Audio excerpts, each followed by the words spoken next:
This is 1480 KRAE Cheyenne.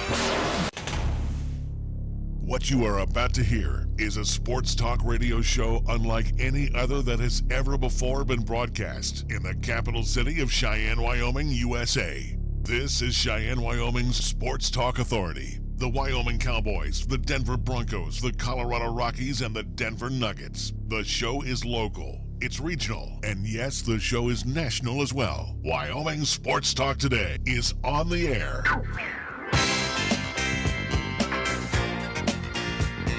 If they're talking sports on the radio in Cheyenne, this is the place it happens. This is Wyoming Sports Talk Today. Good afternoon. Welcome to the Monday edition of Wyoming Sports Talk Today. I'm Larry Proetti, along with Nick Proetti across the way. We bring you 2 hours of Sports Talk Today and a lot to talk about, so let's delve into the program here in just a bit. We want to remind everybody, thank you to our fine sponsors. Marv's Plumbing and Heating at 1515 Logan Avenue. Mondello's Pizzeria at 1507 Stillwater Avenue. Sweet D in the Greenway Commons. Delicious Paisan cuisine 7 days a week. First Tier Bank directly across the street at 1508 Stillwater Avenue, where they're offering great APYs right now on CDs. That's annual percentage yields. Lennox Auto Body ×2, the main auto repair and auto and truck repair center on Dunn Avenue, the Auto Glass and Detail Center on Pershing Boulevard. Medicap Pharmacy for all your pharmaceutical needs with your doctor's prescription. See Gene and the gang over at on Bluegrass Circle, right next door to Texas Roadhouse. Platte Valley Bank ×2 with the original location on Vanda High, and the east side location you'll find our friends over at the corner of College and Pershing. Kia of Cheyenne on Nation Way. The 18s must go because the 19s are arriving. You want some great deals? They're wheeling and dealing right now at Kia of Cheyenne over on Nation Way. Chick-fil-A at the corner of Windmill and Del Range, where you can join them for now breakfast, lunch, and dinner. They serve a fantastic breakfast each Monday through Saturday. Plus, they offer 2 convenient drive-thrus. So grab your hash brown scribe bowl and your cup of joe and motor on out of there. Chick-fil-A of Cheyenne, right at the corner of Windmill and Del Range across from Menards. Jolly Rogers RV Sales and Service still having their hail of a sale. Jayco fans, yes, fifth wheels, travel trailers, RVs, you're going to find some sensational deals as per normal, always at Jolly Rogers RV Sales and Service on Highway 30. And Taco John's, home of loaded potato olays, home of their 3 for $5 walking tacos, home for their 6-pack and a pound, and tomorrow, most definitely home for their Taco Tuesdays. Taco John's of Cheyenne. We get the program underway with our scoreboard. We check out what happened, well, as recently as this weekend. We'll go first to Nick, and our scoreboard is brought to you by Pepsi of Cheyenne. LCCC women's volleyball in action this past weekend as they were at home. Friday's contest against Central Wyoming College, they won 3-1. And Saturday's contest at home against Western Wyoming Community College, they won that contest 3-0. So they moved to 20-7 overall. As for men's and women's soccer for LCCC, those games that were moved from last week to today up in Gillette to take on Gillette College have been canceled for today and actually been moved to tomorrow due to at least the weather, as the entire state had to deal with the snow for whatever reason here in the middle of October. But again, those games not underway today, but instead will be played tomorrow. Cheyenne Stampede in their home opener 3-game series against Dallas Snipers will start on Friday's contest. Dallas got the best of them 5-4. Same kind of results with Saturday's contest. Dallas 6, Cheyenne Stampede 4, and on Sunday's matinee contest, Dallas getting the 3-2 victory. So Cheyenne Stampede 0-5 to start the season. So hopefully they'll pick up a win coming up this weekend as they will be on the road up in Casper taking on the Bobcats. And last but not least, NHL action for today. We'll have the Toronto Maple Leafs hosting the LA Kings. That game will get underway at 5:30. Also, too, at 5:30, Red Wings of Detroit on the road taking on the Montreal Canadiens. Ottawa Senators hosting the Dallas Stars at Canadian Tire Center. And the Nashville Predators at Bridgestone Arena hosting the Minnesota Wild. In the National Football League, Monday Night Football from Lambeau Field. And preseason, it was an attractive game, but not now. Well, and what really sucks right now, if you look at the injury report for the San Francisco 49ers, not that we're making excuses, but it's on like page number 2 right now. It's pretty brutal. So the Niners and the Packers for Monday Night Football tonight from Lambeau Field. And which I was going to probably watch, but I think now I'm going to move over to Major League Baseball in SoCal at Chavez Ravine. The Dodgers and the Brewers will get together Game 3 of the National League Championship Series, all knotted up at 1 game apiece, and this will be 5:30 Mountain Time start. 5:39. Well, it doesn't matter. The point is it's going to be 4:39 on the Pacific Coast. How many fans do you think are going to be there at 4:39? Maybe about two-thirds. It's going to be a late arriving crowd. Yeah, 2/3 of the stadium might be full. Jolise Shakeen will toe the rubber for the Brew Crew. It will be Walker Buehler on the hill for the Dodgers. Our scoreboard brought to you by Pepsi of Cheyenne. Hi, I'm Alex White, tea master at Pure Leaf. When I make tea, everything I know goes into it. You can't be impatient. When I craft Pure Leaf iced tea, I don't take shortcuts, because I want you to have the same amazing taste of iced tea that I do. So I start with fresh picked tea leaves. Then, after they're delicately dried, I blend and brew them at a lower temperature to draw out their unique aromas. And then I taste and fine-tune the blend for a delicious smooth iced tea. I'd love to have you take a sip right now, but that's one thing we can't do over the radio. But you can experience the same delicious taste of Pure Leaf iced tea anywhere you are. I'm Alex White, Pure Leaf Tea Master. Pure Leaf, our thing is tea. You're listening to Cheyenne's new Sports Talk Authority. This is Wyoming Sports Talk Today on AM 1480 KRAE.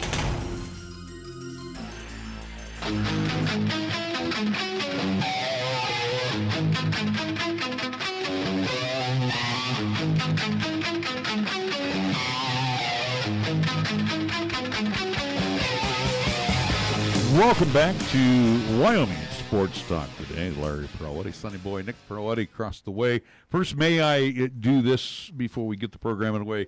May I compliment you as I had a chance to watch our broadcast of the football game that we did with Cheyenne South, because, you know, I always like to grade myself on my performance, but I thought everything that we did, or everything that you put together, I shouldn't take any credit for that. It's all been working to, at least this past Friday was probably the near perfect. Well, the only problem we had was there was 5 of us in a very small booth. Yeah. And there was two Gillette radio stations that came down. Unfortunately, one of the crews had to sit outside and feel bad for them. At least it was a clear night. It wasn't Saturday. Yeah, it wasn't awful. But 5 pretty big guys, except for you. You were the smallest guy in there, size-wise, and we pulled it off. But unfortunately, you were in a situation where you couldn't get that last 5 yards going to the southern part of the end zone. Yeah. But other than that, I thought that was one of the clearest pictures. You could see the numbers. Matter of fact, I should have just looked over your shoulders and watched that broadcast instead of trying to look through the field glasses, because that was really not so much that it was a Fox presentation or a CBS presentation, but pretty damn close for high school. I thought that was really good. It's not bad for this part of the world. I wanted to say thank you. That was really good. I enjoyed watching it on Saturday. Well, we'll continue at least the trend again on that visual side, and also too here on 1480 KRAE is we'll be back at Fightin' Bison Stadium, as it's a big one coming up this Friday. It's kind of do or die for both of these teams between Central and South, as it will be 6 o'clock kickoff, 5:30 pregame show here on 1480 KRAE. Again, we do have a lot of playoff scenarios right now for South. It's pretty much win and you're in. For Central, yes, it is win and you're in, but they do have options if they were to, for whatever reason, lose to South. But again, and we're going to go through all of this. Yeah, we'll get into that, because again, East we know is in for sure. It is pretty much of just determining, will they be the 1 seed, the 2 seed, the 3 seed, or even the possible 4 seed. Here's the deal on that too. No matter what, win or lose for East, they will have a home game for their first playoff round. Yeah. No matter what, if they lose, that's part of the football business. But will they win? Yeah. There's a very good possibility they may host 2, depending on, I think it's going to be a flip of the coin. Yeah. East is pretty much in control of their own, well, not in control of all destiny. They'll have a major say in their own destiny. Yeah. Well, and again, it gets interesting there at the top if, for whatever reason, Natrona, Thunder Basin, and East do win out, which is still a strong possibility. For whatever reason, why we have this stupid rule in place of a coin flip to determine 1, 2, and 3. Well, but here's the deal, though. See, you go head-to-head. Well, obviously Thunder Basin beat East. Natrona beat Thunder Basin. East beat. But you're telling me that there's no other tiebreakers behind Well, the other that? tiebreaker would be Sheridan.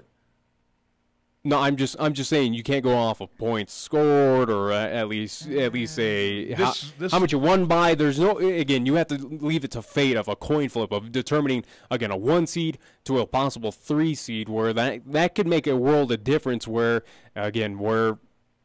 for instance, Natrona, if they get the 1 seed East on that coin flip, gets the 3 seed, come down at least that final contest of, hey, maybe it is Natrona versus East. Well, instead of East hosting it, now you got to go up to Natrona where they won it by the luck of a coin. I don't really understand it. I don't like how it's determined like that. But again, East, this has all been agreed upon, though. This has all been set in stone. It's not a smart system. Let's be honest. To determine, again, you work that hard, and again, with the three-way wacky tie. I don't like your point deal, because now what you're doing is, what you're basically saying is, okay, for example, let's use Campbell County. You're up 46-0, and you got a running clock, but yet you still got your first teamers in there. That's not too cool. So you can't go by points. I'm talking about points, at least where, again, go to head-to-head of Thunder Basin. Hey, you beat East, you take that point differential or something. There's got to be other ways than a coin flip to determine. Again, off of pure luck, off of, hey, you were the correct team to pick the heads or tails. I don't necessarily agree with that. You work hard, and again, not perfect, because it's been agreed upon, though. Yeah. And again, it's one of these rare instances that happen. Well, you should have realized that rare instances can happen, and you have something in place just in case. I'm not going to rag on the Wyoming High School Activities Association. I'm just saying I think it's fair as it can be. Unfortunately, that doesn't seem fair, Mike. Well, you know what? Casper Natrona may be the number 1 team. They might be number 3 after the coin flip. What are you going to say then? It's still not fair, though. It's not fair to any 3 of those teams, again, of East, Thunder Basin, and Natrona, where, yes, you do have those weird and odd head-to-heads, and this is what we have to deal with, at least here at least in the High School Athletics Association here in the state of Wyoming, especially in Class 4A. It's, again, in my opinion, of just determination off of a coin flip for playoff seeding, which could mean a lot come down the line, where it is, hey, here it is, the finals, at least before the championship game, and you're deciding where, hey, Natrona, if it comes down to Natrona and East, well, that coin flip determined, well, you're going up to Casper, and, well, no, you're going down to Cheyenne. No, you're going up to Thunder Basin, or no, you're going down to Cheyenne. I mean, it's the system that's in place, Nick. You're not going to change it. No, I get that. Unless you come up with a better one. And what you should do, and this is my suggestion to you, and I'm not being sarcastic. My suggestion, you come up with a better system, send it off to Ron Laird, and have him take it under consideration. Well, I'll have to do research. I'll have to do research and see how other states approach something like this, because again, all states do have outlined of tiebreaker, at least scenarios and situations. So I'll be interested to see how Colorado handles it, and Nebraska, all right, a few others. But it's not great. Let's not dwell on it. Let's work our way backwards. We're going to work our way, since we are covering Central and South, and again, we will be there. 5:30 pregame, kickoff 6 o'clock for this Friday evening. Looks like about 60 degrees temperature-wise for the day. Yeah, we'll see. No, we're supposed to have sunshine for the next 7 days. We'll see. Well, I think anybody that was in the Arc over the weekend can come on out. Looks like we're going to be sunny for the next few days. All right, so we know Campbell County out. Yeah. As a matter of fact, we'll talk about.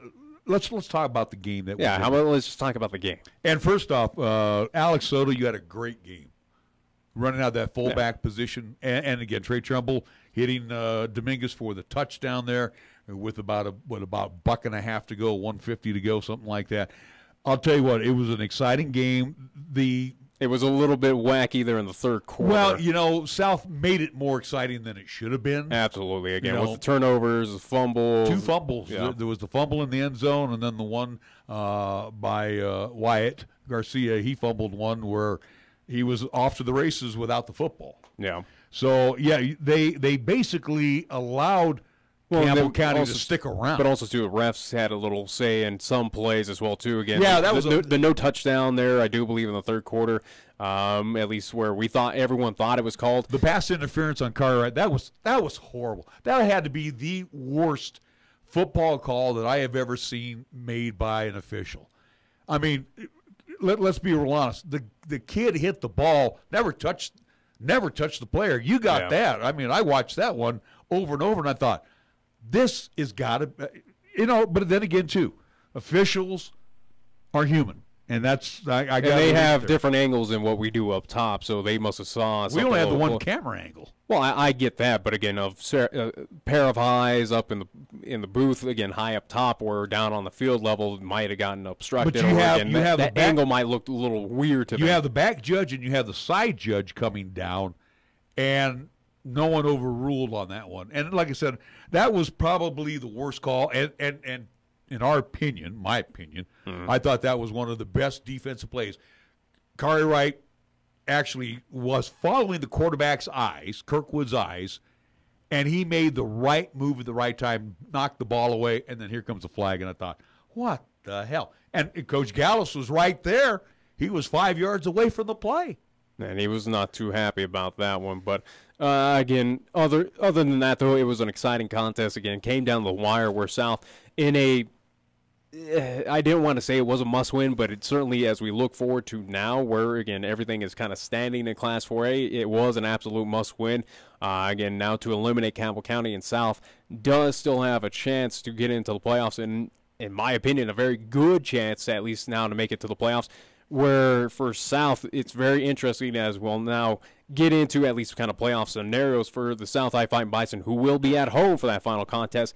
Basically, this contest coming up this Friday, again, it's the last regular season contest for every team in Class 4A. South High, they're in with a win and will be either the 6, 7, or 8 seed, depending on the results of Rock Springs and the Kelly Walsh games coming up this Friday. Again, Kelly Walsh will be taking on Campbell County, so don't anticipate too much of a tough time for the Trojans. Again, do not know where Rock Springs is going to be at this Friday, but I got the schedule right here. Good for you. Anyways, also too for South, though, if they are to lose, the only downside is they will be out with a loss. There is no other options. It is if they lose, they're done. So it is for South. It is win. There's a chance that all three teams, an outside shot. All three teams can go to the playoffs if South beats Central. Well, if South does defeat Central, again, that would solidify South. They would move on to the playoffs. Now, it wouldn't be out for Central. Now, for Central, if they do win, they would win, and they would be the number 7 seed. That is guaranteed. So they win. They are a lock for the 7 seed. They can't go any lower, any higher. They are that number 7 seed. Well, I would say 1 through 5 are pretty much wrapped up. Laramie would be the number 5 seed. Right now, Laramie would be number 5 because if South got in, they're going to have less wins than Laramie. Yeah. But if South beats Central, and let me give you the schedule here real quick so you know. Here's what's going on for Friday. Kelly Walsh is at Campbell County. All right. Would we I think Kelly Walsh wins that one. I think Kelly Walsh will win. I don't think they have an issue. Laramie's at Thunder Basin. Thunder Basin should win that one. Yeah. Then you have also on the schedule here Friday night, Natrona at Rock Springs. So I don't think Rock Springs gets that done, and I think Natrona's playing it for. They're playing for that number 1 seeding. So again, and Rock they're not Springs going to take laid it on the table last weekend against East. They played hard against the Thunderbirds. Don't think they have enough gas in the tank. And then you got Sheridan and Cheyenne East. So, but again, as before you cut me off there with the Central High Indians, now if they do lose, the option for them is if they lose to South, which is a possibility. Again, what we saw that South High team, I give them a lot of respect as much people don't want them to. Again, the Indians, if they are to lose this weekend, they have a shot to get into playoffs where they would be an 8 seed. That's just if Kelly Walsh loses to Campbell County. Mm-hmm. If it was a Campbell's team of what we saw compete against Cheyenne South, of how close that contest was, possibly, but I don't see it against this Kelly Walsh team, especially there for them having to travel up to Gillette. Maybe you give a little bit of advantage to Campbell County, but this team, they're... if Campbell County does what they did against Cheyenne South, they come out throwing on Kelly Walsh. Yeah. Kirkwood was pretty right on. But Campbell County had an issue with the run, and guess what? Kelly Walsh Trojans have one of the probably premier running backs, and they're going to have a difficult time stopping Spielberg. They're not doing it. I mean, look where they're at in the standings right now. They got the premier runner, but right now we're looking at Kelly Walsh at 2 wins and 6 losses. They haven't done squat. Same with Campbell County. They haven't won all year. And I think Campbell County give them a puncher's chance in this one at Gillette. I don't know about that. I don't know about that. Again, their only shot, I do believe, to get a win was probably this past Friday against Cheyenne South. And they didn't. And again, they got close, but still didn't come up with that victory. Now at home against at least Kelly Walsh. And again, I gave him maybe a slight advantage, but I don't see it happening. Here's what we saw from Micah Christensen as opposed to the University of Wyoming. Micah Christensen opened up his playbook. We saw a couple of gadget plays. We saw Wildcat offense, didn't we? Yeah. And we saw him put points on the board. We also saw a couple instances where they should have won the game and they didn't win it. Yeah. So, again, I give them a puncher's chance. I didn't say they're going to win, but I don't think they're going to get blown out. I don't think it would be a running clock. I don't think that, but I just don't see a reason why Campbell County comes away with a victory All right, against but Kelly Walsh. let's play what if. If they do lose, that's going to bode well for Central. If Kelly Walsh loses, they're out, and again, Cheyenne South would be in, and Central would be in. Now, that is if South beats Central. Yeah, if South beats Central, again, if South loses no matter what, and it doesn't even matter with Rock Springs, doesn't matter with Kelly Walsh, they are out with that loss because, again, it goes to that head-to-head with Kelly Walsh. But Central, again, you do have a shot. If you do lose to the South High Fighting Bison, again, you would be the 8th seed. Then you'd have to watch the scoreboard. Well, yeah. So it's not really all that crazy. If South wins, let's just go run down the scenario. South wins, and everybody loses, just for argument's sake. Even Kelly Walsh. South could be a number 6 seed. There you go. That's what I said. If KW wins, then they become a 7 seed. Rock Springs will be the 8th seed. Well, if Rock Springs wins, finds a way, they would be at least, again, if Kelly Walsh and Rock Springs wins and South does win, South automatically becomes that 8th seed. I do believe. Well, we know Rock Springs will not win, not against Natrona. No. But yeah, again, for South, it is simple as you got to win. And you're in. And again, if you lose, there is no option. There is no safety net for the South High Fighting Bison. Again, for Central, there is that little bit of safety net, but is it going to happen with Kelly Walsh losing to Campbell County? I don't see it. So, again, a lot on the line coming up this Friday. It's a big premier, at least, contest for both teams where, again, playoff lives are at stake for both. Well, now, and it's interesting, too, in Central's case, with a win, they're in, but they can't go any high. They can't jump over Rock Springs. That's what I've said. Yeah. So I mean, again, they are. If they win, they're on automatic 7th seed. Right. And if they lose, they have a chance to be an 8th seed. If Kelly Walsh loses, you got it. Yeah, I got it all. All right. It's just kind of it's just funny here, but it's like South. You're in control of your own destiny in this one. South is, Central is, East in a sense kind of is. Well, I mean, for all 3 teams, you need victories. There's no doubt about it. Again, East, you need to get it done against Sheridan. Again, you can't just kind of roll over in that contest and rest some starters. No, East absolutely needs to win that contest. South absolutely needs to win. I guarantee and Central absolutely needs to win. East is not happy the way they played at Rock Springs, and they played a very game Tiger team. I'm not going to take anything away from the Rock Springs effort, and I told you that. I said East always seems to struggle at Rock Springs. They still got the win, though. So they come home. They got to take on a Sheridan team who they've struggled against for the last few years. But it's here in town, so not to. If I'm Chad Goff, yeah, absolutely. You're a little bit worried about this contest, but again, you give that advantage there being at Okie Blanchard, where you already took down the top dog that was Natrona County in town. I think you can do the same with Sheridan. Sheridan is not the same team. It's not that powerhouse team of what people expected. They're very good, let's give them that, but I think East has proven themselves that they can handle the business and they can take care of teams like Sheridan. That defensive front for the East High Thunderbirds this weekend, they're going to have to play their best game of the season. Because with Sheridan, I don't know about that. Oh, no, I think your best game that you played this season and you had to do it against was Natrona. Well, yeah, but again, I don't think Sheridan's maybe a step below Natrona. You don't want Sheridan throwing the football on you. Again, I think the secondary for the T-Birds, to a certain degree, is going to get really tested in this game. Sheridan likes to put the ball up in the air. What they need to do is East front four has to shut down the run, also contain the QB so he doesn't roll out on. That's what they've been doing in recent weeks. Again, they've been working on that. It's been an issue throughout the season, but they have been slowly getting better at it. And again, if you take care of Natrona at home, I think you're putting way too. I don't think they go in overly confident in this contest, but again, I give them a slight edge that hey, if you could beat up this team in town, I think you do it as well too. I understand, and I appreciate the fact that you're giving the home field advantage to East, and I agree. Why with wouldn't you? Why wouldn't you? I would say if I was Chad Goff, I'd be a little bit more worried if I was going up to Sheridan and Natrona again. I guarantee you, Sheridan might win this one. I think nothing is showing that Sheridan again.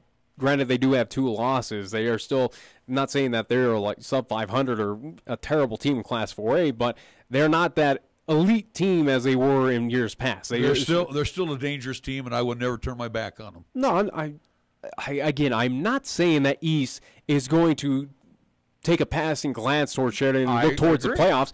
No, they're going to take this team for real, but I'm just saying it's not going to be a Sheridan thrashing coming up. I don't see that. It's going to be a close contest. And again, I think East has the personnel. They've shown it. We've seen East how many times? And we've seen it throughout even games that we haven't even covered of what they can do.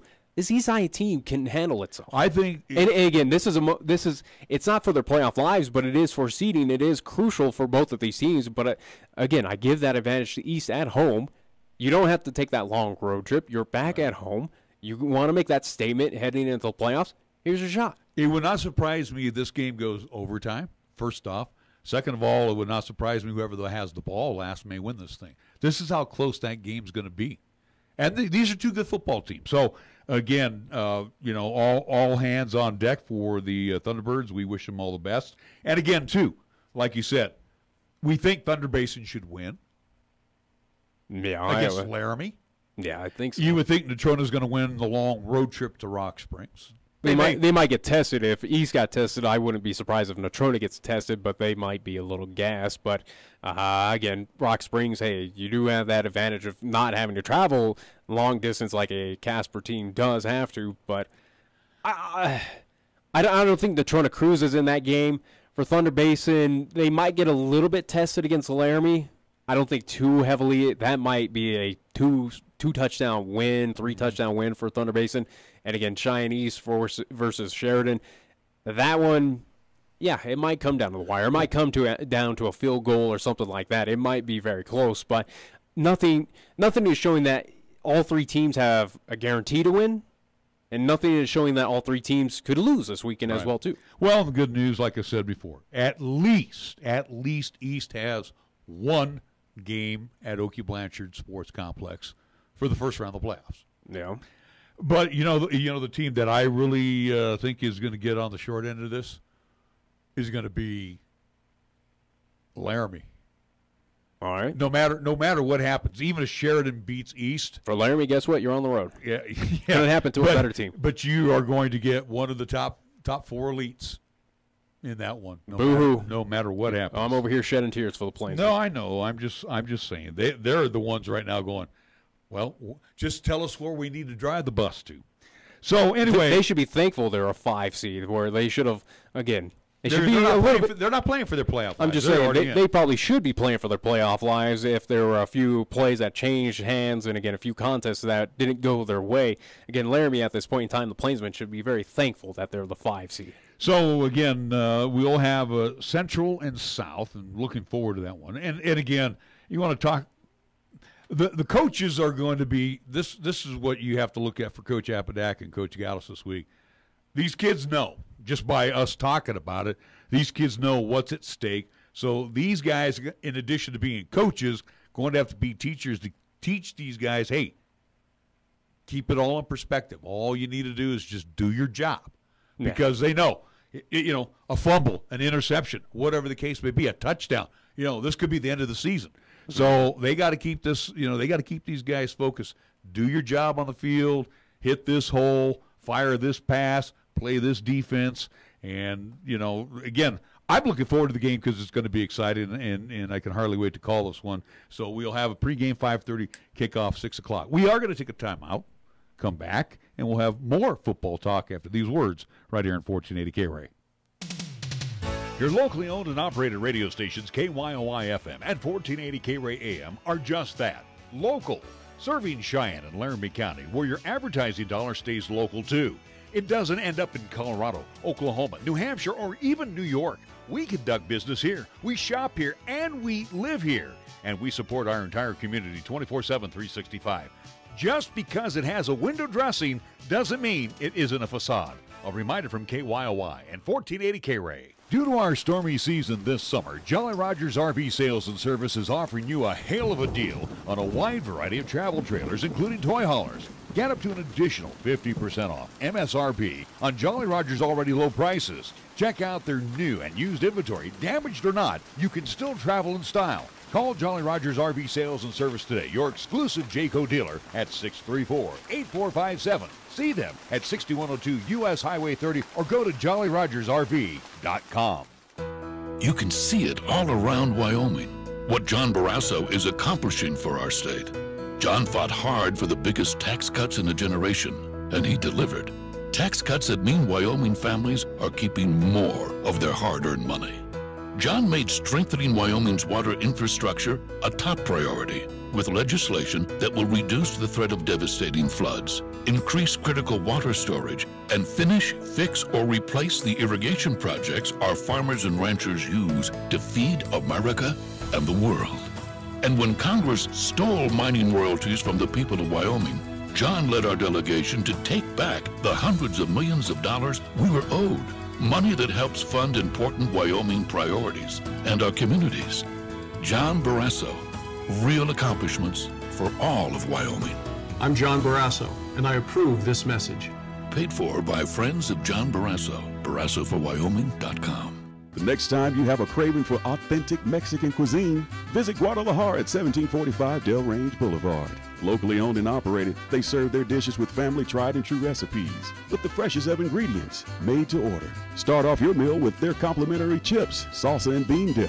And if you're feeling adventurous, enjoy your favorite margarita or cerveza. Guadalajara, where the spice is always nice. Here's the latest weather forecast on 1480 KRAE. Weather-wise for today, sunshine and a bit chilly. Expected daytime high of 32. Mostly clear for tonight. Our low down to 17. Sunshine on tap again for tomorrow. Expected daytime high 48. Tuesday night clear. Our low down to 28. And for Wednesday, continued sunny. And we're calling for a daytime high of 52 degrees. When it comes to sports talk in Cheyenne, it's a whole new ballgame. Let's play ball! You're listening to Wyoming Sports Talk today, and it's only here on AM 1480 KRAE.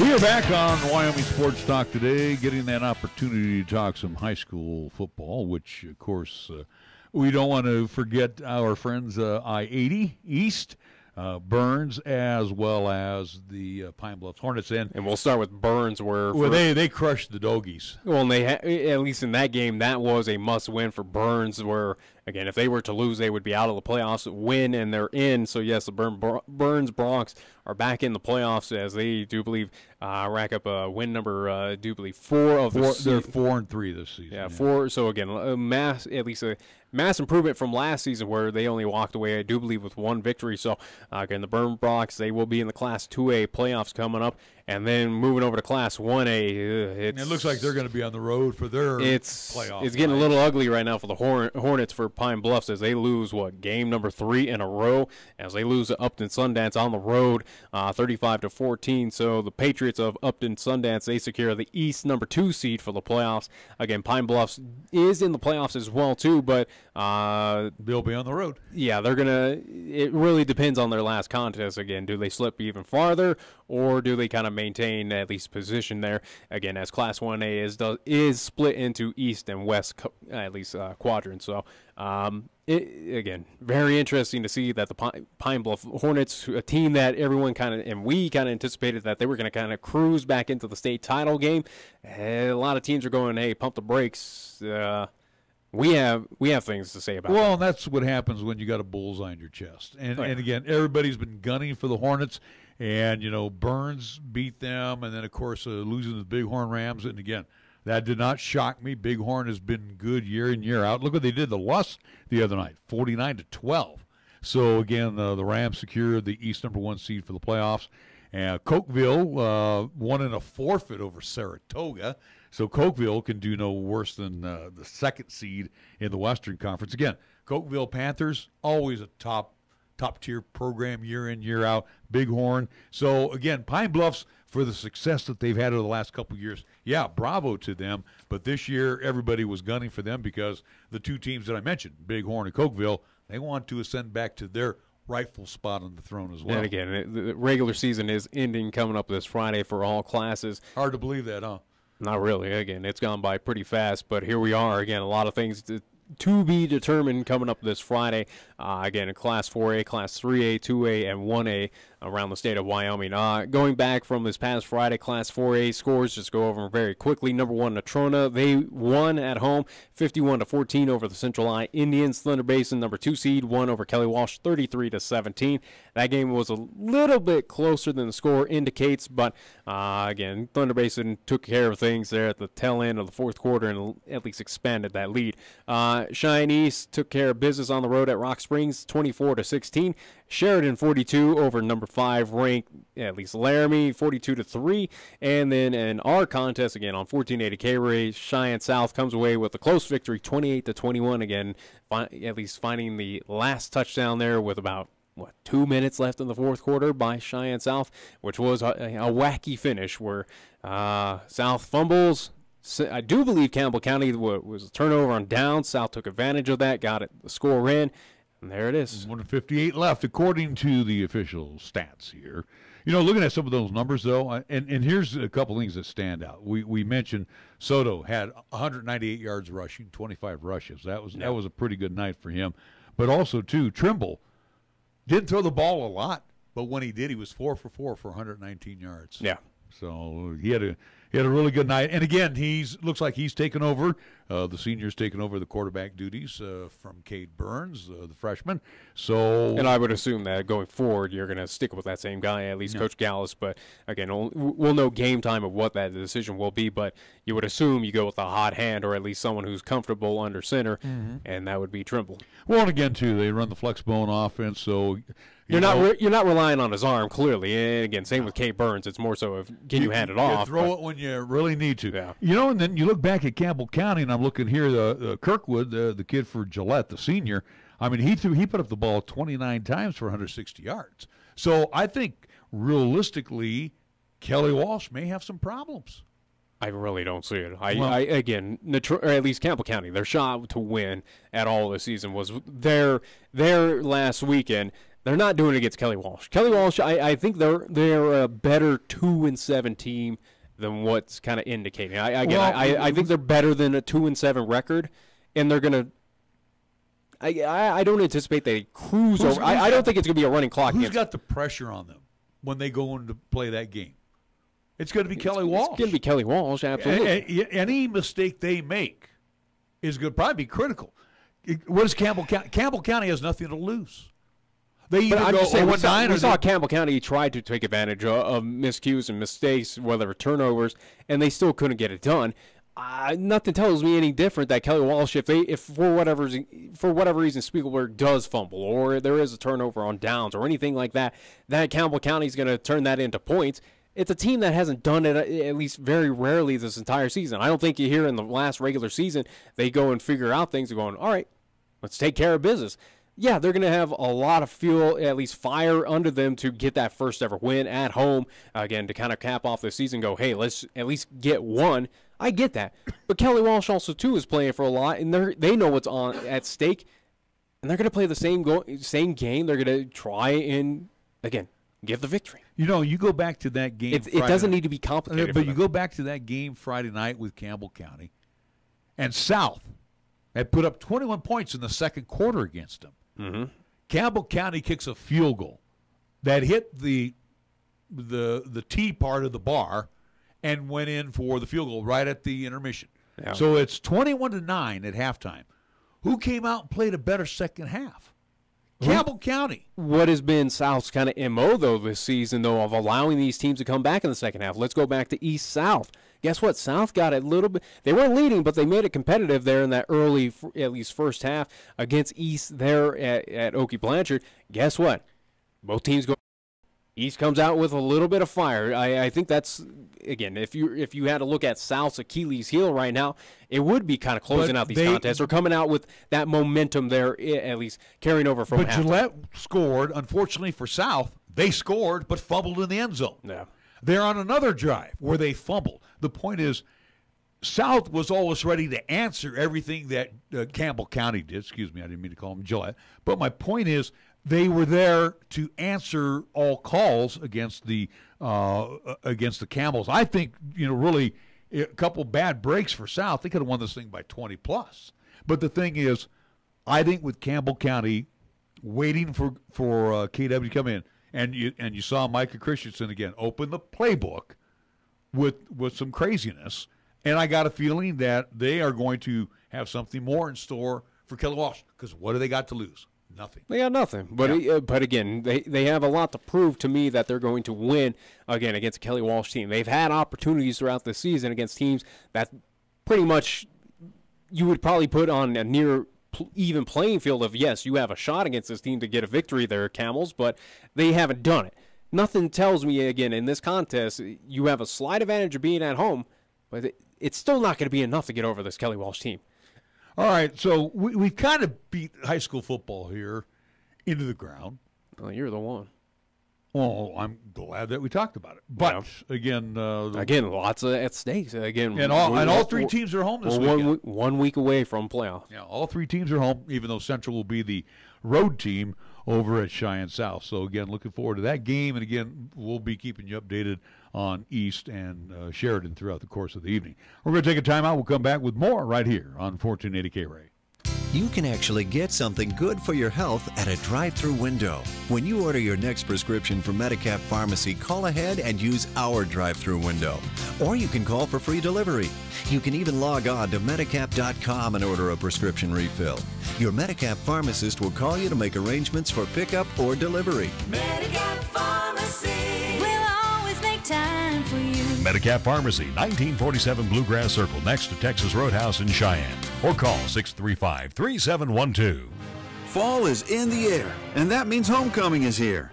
Cowboy football returns to War Memorial Stadium to host Utah State on Saturday, October 20th at 12:30 p.m.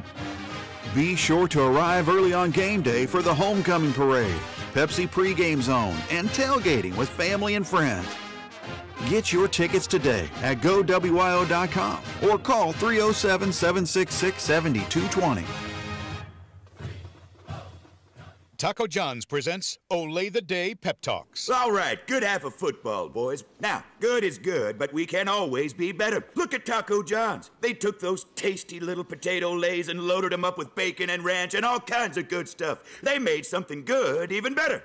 Taco John's new loaded potato olays are loaded with craveable toppings for breakfast, lunch, dinner, and even dessert. So olay the day, boys, and play like you're making loaded potato lays. Olay the day at Taco John's. Riverbend Nursery and Stone Company invites you to join them and many others for the second annual Fall Halloween Festival Farmers and Crafters Market. It's Saturday, October 20th from 10 a.m. till 4 p.m. The entry fee is only $5 per carload, so load up the family. Enjoy a full day of fun, including hay rides, crafts for kids, face painting and tattoos, balloons. So make sure the kids wear their costumes to this event as well. You can also pick out your favorite pumpkin and buy straw and corn stalks. Plus, inside you'll find fall and Halloween gift items. Most importantly, visit the many vendors and crafters and check out everything that they'll have to offer. Hungry? Don't worry about that. Riverbend will have plenty of food trucks available to suffice the heartiest of appetites. We'll see you Saturday, October 20th at family-owned and operated Riverbend Nursery and Stone Company for the second annual Fall Halloween Festival Farmers and Crafters Market on North Yellowstone Road in Cheyenne. For more information, please call 638-0147. Tired of lazy and predictable sports talk radio? We know you are. This is Cheyenne's new sports radio home. It's Wyoming Sports Talk Today, and it's right here on AM 1480 KRAE.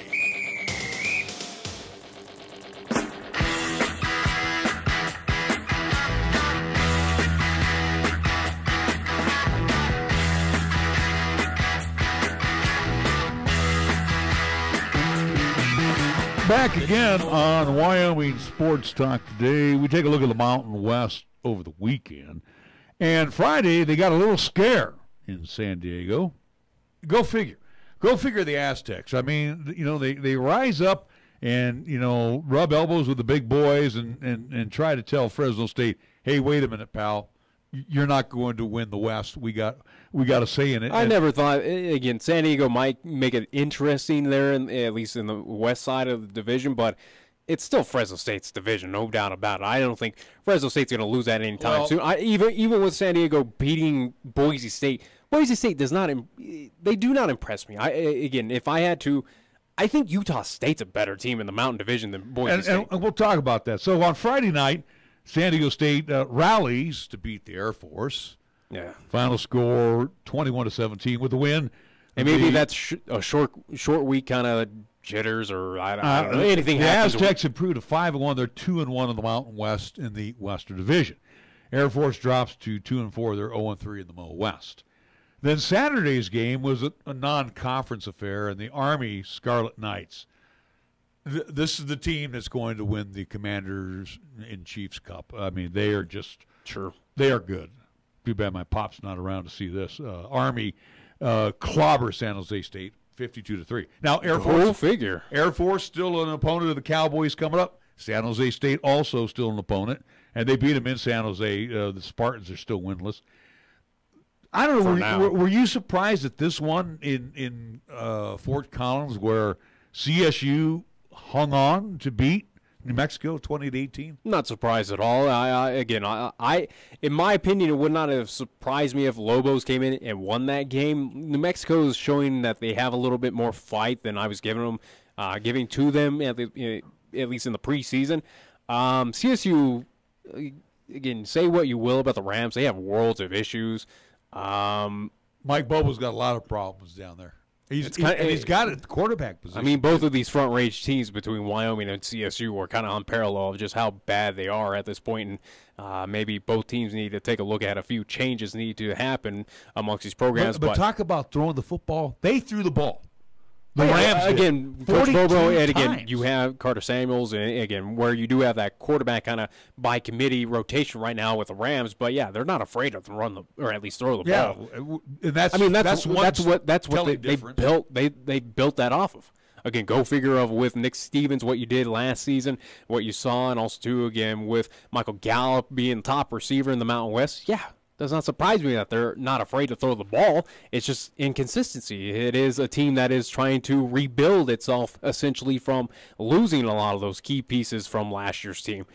But in the end result, CSU coming away with a victory, very close. Not surprised. The game winner was kicked. The field goal was kicked as time expired. So CSU came away, luckily, with a win in that one. So for New Mexico, they are now 1-1 in the Mo West in the Mountain Division, 3-3 overall. For the Rams, 2-1 in the Mountain West, and they are 3-4 overall. Utah State, here's a foe that will be coming up this weekend. Boy, what more can you say? And you know what? I'm going to have to agree with you. I have to agree with you. This team, I've been hyping up this team all year, is an offensive just juggernaut. Jordan Love, the quarterback, 17-23, 322 yards, 5 touchdown passes against Just UNLV. Just another day.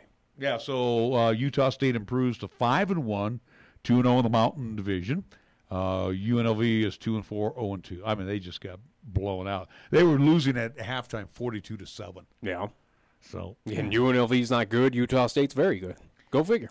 Hawaii comes off the island in a non-conference affair against BYU, and the Cougars just punish. Well, and again, BYU, to credit them, they are a good outfit. Again, they competed with Utah State as well, too. So, again, I think BYU should get a little bit more respect than at least what they're kind of getting given right now. But in that contest, again, does not surprise me. Yeah, BYU is for real. But, again, if you're Hawaii at this point in time, hey, you clinch the playoffs, at least a postseason berth, bowl berth. So. By the way, they're 6-2, so they are bowl eligible. It's kind of cherry on top right now of what they do for the rest. Do they compete with Fresno State for that West Division? Again, no. I think it's Fresno's to win. Yeah, 6-2 overall, and for BYU, they are now 4-3 overall. I watched a little bit of this game because I was back and forth with the Cowboys at Fresno State, and this was on the other side, Boise State and Nevada. And you're right to a certain degree. Boise State's got some problems. Yeah, they are not the top mountain team. Again, it's Utah State. Ripien threw for 299 yards. But even they did not surprise me where they should have.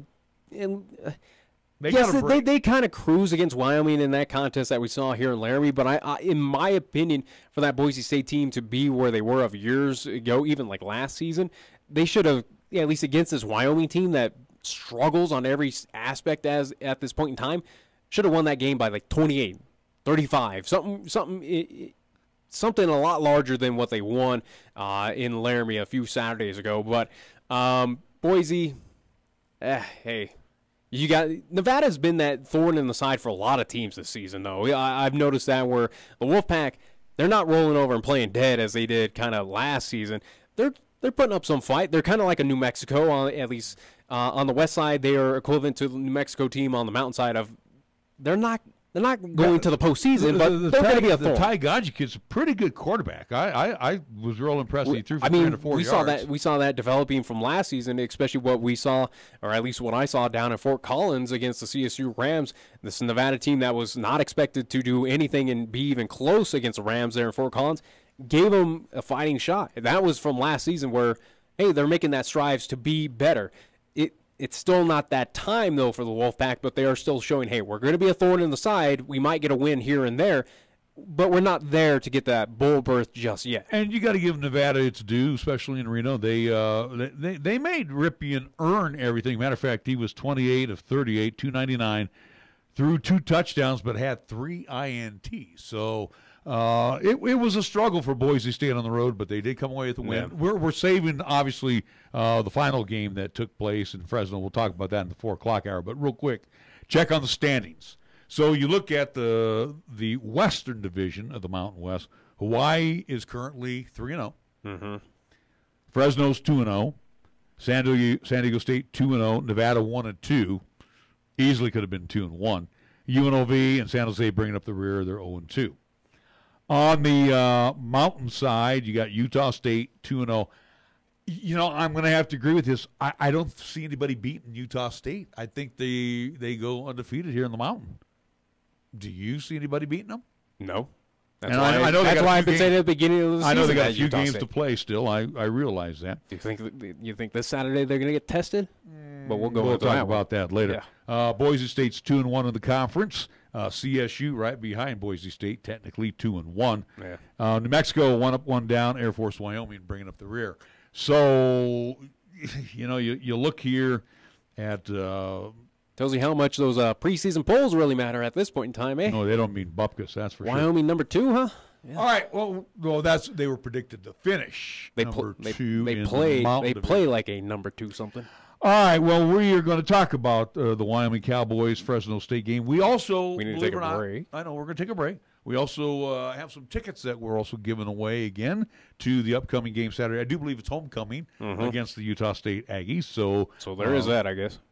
Well, yeah. Do we have a time for the kickoff? Has it been changed on 12:30. 12:30 for homecoming. Should be a good day. Sunshine is in the forecast, so we're looking forward to hopefully good football weather over in Laramie. We're going to take a timeout. We'll come back. We'll get ready for hour number 2 right here on Wyoming Sports Talk today. When you say Mondello Pizzeria, think authentic Italian. When you say Mondello Pizzeria, think made fresh from scratch. When you say Mondello Pizzeria, think great pizza, delicious Philly cheesesteak, superb hot and cold Italian sandwiches, meatballs, sausage, and special subs, calzones, crisp salads, and great service. When you say Mondello's Pizzeria, think unmatched Italian taste. Mondello's Pizzeria, 1507 Stillwater Avenue, your only true Italian stop for lunch or dinner. Are you tired of paying ATM fees? Hi, this is Rick Flood, president of Platte Valley Bank in Cheyenne. Use your Platte Valley Bank ATM or Visa debit card at any ATM anywhere. We won't charge you a fee on our end, and we'll reimburse any fee you incur at any other ATM. That's right, no ATM fees at Platte Valley Bank. How about that? Platte Valley Bank, 3310 North College Drive and 421 Band High Avenue, or pvbank.com. Member FDIC, Equal Housing Lender. You can count on Platte Valley Bank. Community banking for you. Check out the huge savings this week at Town & Country Supermarket Liquors. Here are just a few of the terrific weekly specials. Our Super Radio buys heard only right here feature Kahlua Original Coffee Liqueur, 1.75-liter bottle, $26.59. Black Velvet Reserve Canadian Whiskey, 1.75-liter bottle, $15.99. And Bud Light, Coors Light, or Miller Lite Super Suits, 24-pack of 16-ounce cans, $20.99. Town & Country Supermarket Liquors on the South Greeley Highway, Cheyenne's low-price leader. Cosmetic surgery, is it right for you? Cosmetic surgery can help individuals enhance their appearance and move forward with a renewed sense of confidence. Dr. Joseph Luby at Cheyenne Regional is a board-certified plastic surgeon with 20 years of experience performing reconstructive and cosmetic procedures including breast lifts, facelifts, liposuction, and more. To schedule a consultation, call 307-638-8987 or visit CheyenneRegional.org/appointments. Cheyenne Regional, we inspire great health. Here's the latest weather forecast on 1480 KRAE. Weather-wise for today, sunshine and a bit chilly. Expect a daytime high of 32. Mostly clear for tonight. Our low down to 17. Sunshine on tap again for tomorrow. Expect a daytime high of 48. Tuesday night clear. Our low down to 28. And for Wednesday, continued sunny. And we're calling for a daytime high of 52 degrees. This is 1480 KRAE Cheyenne. Also being heard on translator K266CC Cheyenne at 101.1 FM. What you are about to hear is a sports talk radio show unlike any other that has ever before been broadcast in the capital city of Cheyenne, Wyoming, USA. This is Cheyenne, Wyoming's Sports Talk Authority. The Wyoming Cowboys, the Denver Broncos, the Colorado Rockies, and the Denver Nuggets. The show is local, it's regional, and yes, the show is national as well. Wyoming Sports Talk Today is on the air.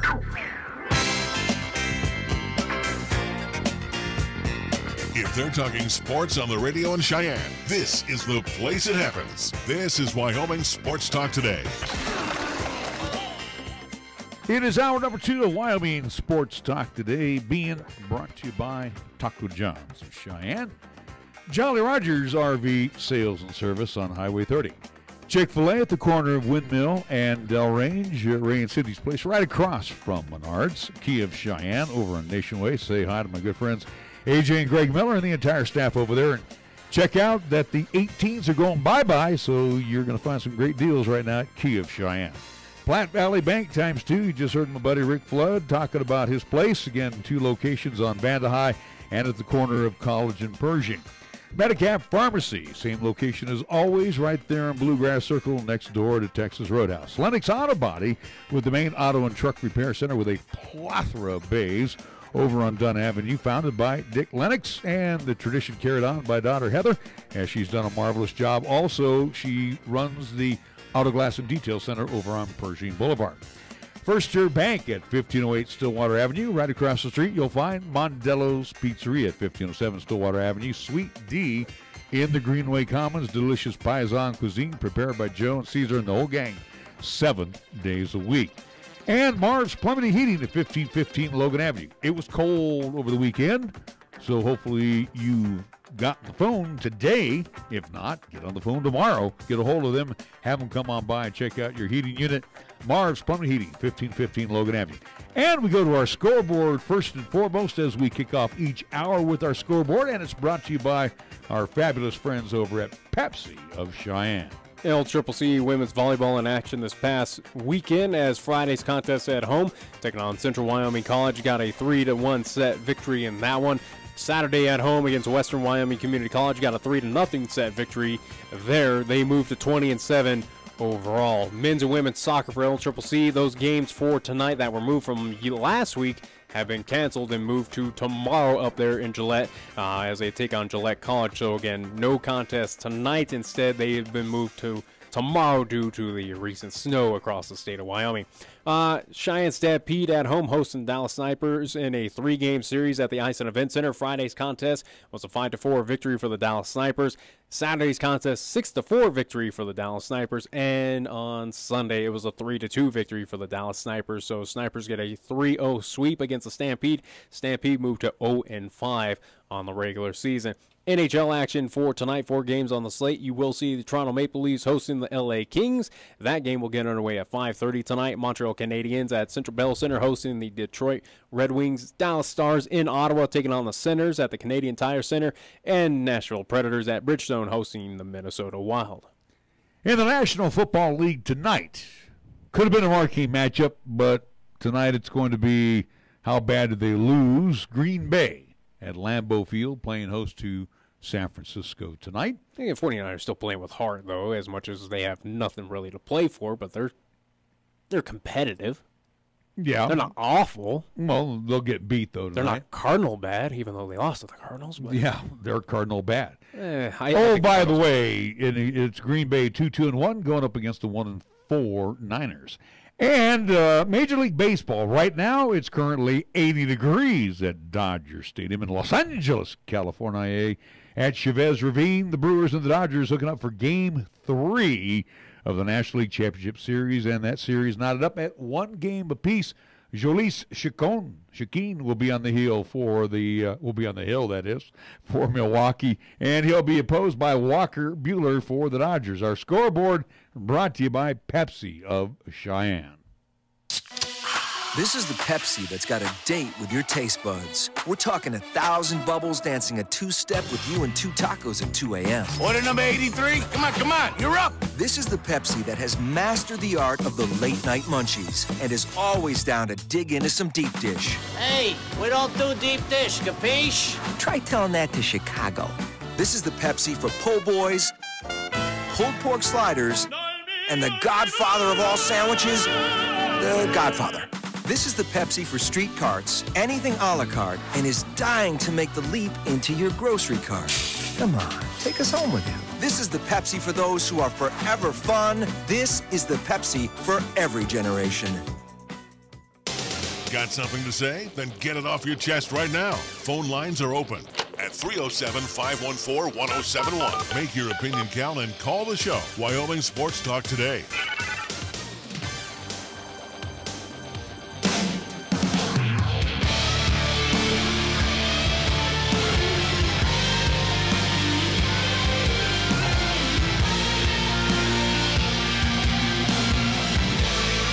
Back again on Wyoming Sports Talk today. Maybe when I'm comparing the 49ers, again, comparing them to the Cardinals, maybe not fair.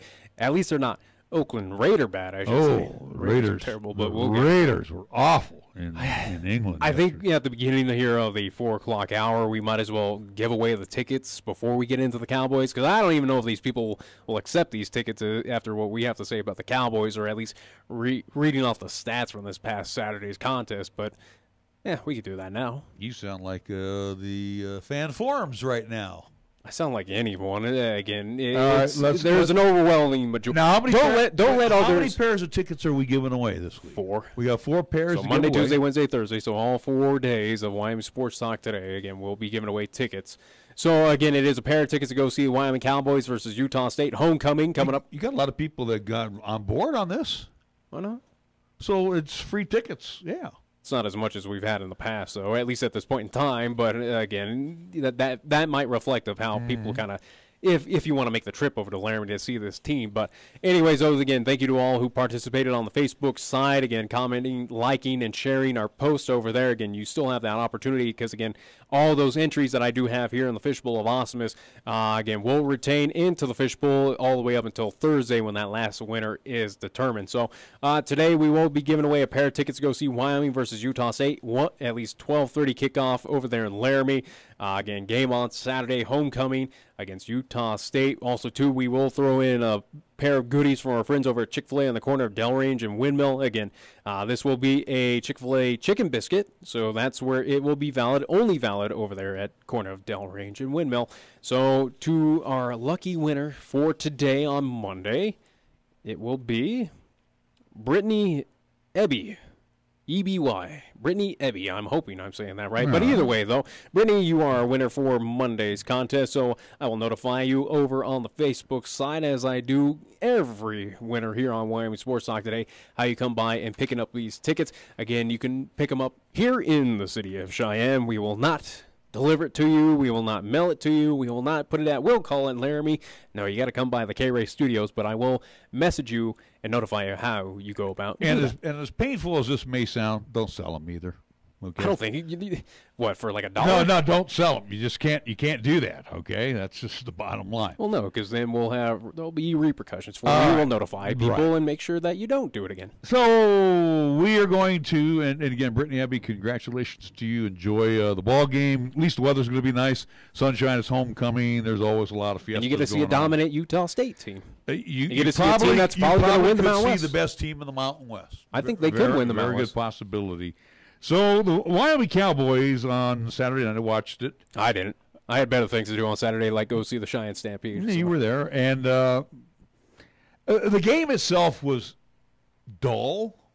That would be the easiest way to put it. Is there anything new when you have... Well, I'm just saying the game was dull. Kind of seems like dull in Wyoming seems to go in at least in a perfect sentence nowadays. But if I'm not mistaken, Cowboy fans, and again, I know a lot of you Cowboy fans listening and may not be thrilled with some of the things that we say. This is kind of your dose of reality. The dose of reality was, if I'm not mistaken, in last week's press conference, they were going to open up the playbook. Seemed like they closed it more than I thought the playbook was very dull. If that was opening the playbook, it was dull. Now, let's look at everything in perspective. Total offensive plays: Fresno State 65, Wyoming 62. And they did allow Tyler Vanderwalt to throw it out this time, again, where he had 32 at least attempts. He only completed 12. McMarion with Fresno, who had 32 as well. So he did have the opportunity to throw. Again, depends on at least those wide receivers to catch those balls. And again, who knows? You know that game a lot better. I did not watch the replay on it. Some of the throws were not on target. And again, the ground game. And again, I don't make excuses for Tyler Vanderwall. Again, he is young. He's a redshirt freshman. Again, he's building into himself to be that talent. The ground game was grounded. We only rushed for Nico Evans 4 yards. Nico Evans did not get that open, at least. Fresno State didn't pound it on us either. Defensively, I thought we were okay again. A couple times on Dante Crow, who was punting. You held the Mountain West's top offense pretty. You kept them somewhat quiet. Where again, a team that averages 40. But they did beat the spread, though. Well, yeah, there's no doubt about that. I was fully confident in that. I think at least this game could have again a team that averages 40 points a game. You kept them quiet. Again, that defense. What more can we say? We can beat this to death of what we can say about the Cowboys defense. It's good. But they're only good to a certain extent to where again they're on the field for however long. I know, but their initial drive, which ended up in a Cooper Roth 44-yard field goal. The only points on the board. Yeah, and again, I don't understand. It's like, well, what went wrong? I mean, here's a nice drive, but why couldn't we, work off of that throughout the course of the game? Again, ladies and gentlemen, if I'm going to be bold about it, the playbook is dull. All right. There's nothing exciting about it. So if you opened it up, would you go from page 1 to page 2? Because page 2 sucks as bad as page 1. No, your opening of the playbook was allowing Tyler Vanderwall to have more attempts. And again, I think that's absolutely what you need to do is give him more opportunities. But again, he did not cash in on them. And again, this pro-style offense is just clearly showing it's not getting it done. Again, this FCS mentality, or at least this FCS offensive ways, is not winning clearly here in the FBS, and it still proves to be, again, the downfall of the Wyoming Cowboys. And here we are right now, 24-34, Craig Bull as Wyoming head coach. Again, 10 games now under 500. Here's the thing, too.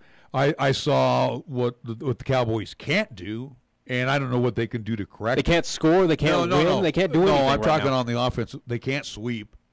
They can't go outside. Why they do the sweep plays? They can't go outside. Every time they go outside, they get dropped for a loss.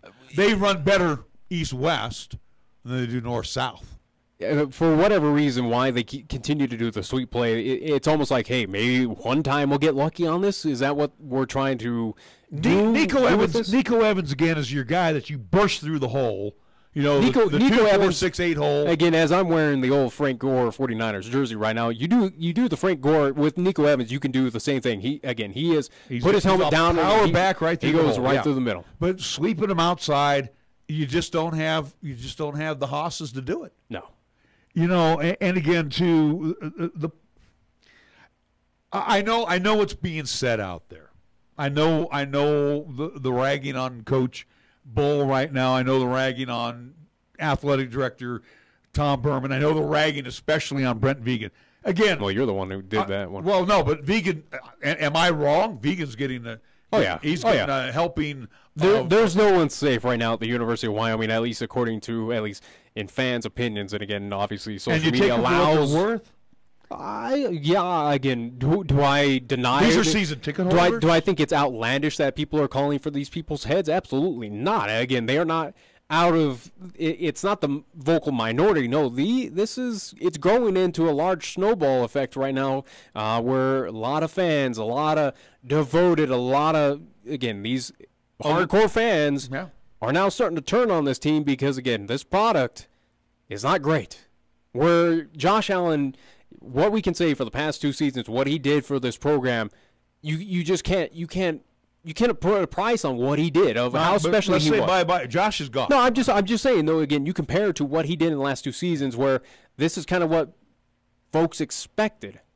Well, they're not getting that. We're getting a lot worse. I told you at the beginning of the year I expected it to be a little down offensively. This offense is one of the worst in the FBS. It's near dead last. The only team that's right behind them is Rutgers. Near dead last. It's 129 out of 130. That's pretty sad. The 130th team is Rutgers. That's pretty sad. And then you look at how many yards that Nico Evans has amassed alone by himself. Yeah. And again, it's just like this is not even fun to talk about. Now, let me just throw out some scenarios. There are a lot of people that want Craig Bull on a platter right now. Okay? First and foremost, let me tell you, Craig Bull is not going to step away. You know why? He's got money. He's got a buyout. Yeah, he's getting paid. Yeah, if he gets the boot at the end of the year, which he probably won't, they got a buyout. Yeah. So he's not going to sit there and go, gosh, guys, they're losing because of me. I'm going to walk away. It ain't going to happen. Yeah, he's not going to pull a Vance Joseph and put the blame. He's not going to get rid of Vegan because Vegan's been by his side for how many years now?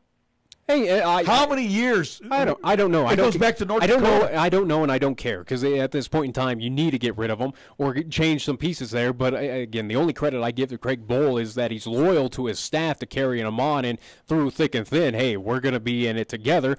I don't think it's the best decision. I don't think it's the greatest decision for the University of Wyoming. But hey, that's a small little positive note I'll give to you, Coach Craig Bull. But other than that, things need to change. They need to change fast. If not, other things are going to happen. And again, not to allude to something or at least try to push for something, but right now, this fan base is not too happy. You've heard the boo birds. You know the frustrations. This mentality of, hey, it's one team, one state. For the state of Wyoming, you're our team, and this is all we get. And again, too, here's the deal. Obviously, Tom Berman is hearing all of the anger right now. I would hope he has a finger on the pulse. Well, yeah, because a lot of the anger is directed at him right now. Oh, yeah. Okay. But the thing is, let's review once again. We are offensively 129th in the country. Yeah. That is very, very bad. Mm-hmm. We are lucky. We are lucky to have beaten Wofford. Yeah, you came away with the skin of your teeth on that one. And the one game that we played exceptionally well was week 1 against New Mexico State. So let's not say, gosh, we're playing all these games this year and we're worn out, because there are 2 byes that are included in this year's schedule. And your one bye, you got every piece healthy for a Boise State team that you still couldn't even get it done. And looking at some of the stats here in this game, time of possession, I always look at that. So to the defense credit, and again, a couple times they had to come on with short fields because, again, our punter is hurt, and Dante Crow did the best he could. Yeah. And he actually had an average of 37 yards Not for bad. his 7 punts. Again, he punted the ball 7 times. What does that tell you about your offense? 3 and out. So, again, time of possession, Fresno State 33 minutes and change, and for UW 26-32. So pretty equal. A lot of things were equal in that game. Plays from scrimmage. The score certainly wasn't equal. No, it sure wasn't. So now you move on. All right, so here's my question to you before you go to that thought. My question is to you. What? Do we go with Nick Smith? Why not? But also, too, nothing shows to me of where we're at this dire straits that they're going to change it, but why not? Okay. Why not? So take a chance. Again, if this is not working, if again, and I don't mean to disrespect Tyler Vanderwall. Again, I think he can be a great talent.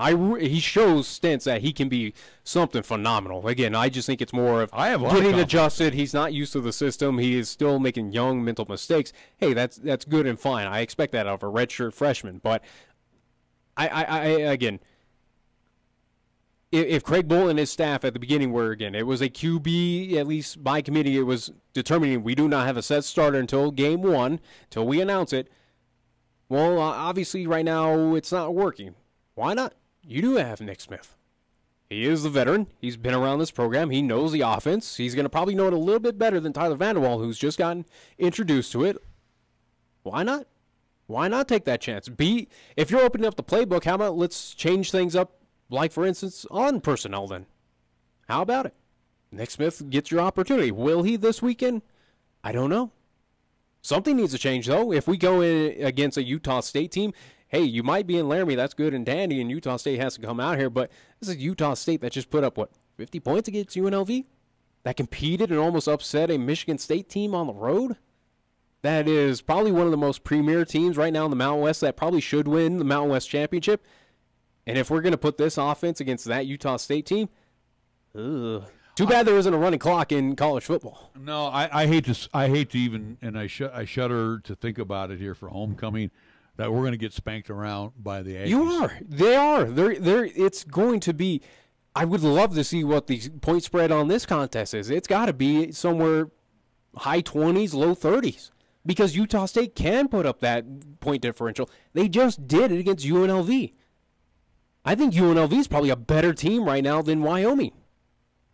This is going to get ugly on homecoming. Nothing is telling me that the Wyoming Cowboys are going to beat or even at least compete in this game coming up Saturday. You want to know what the line is?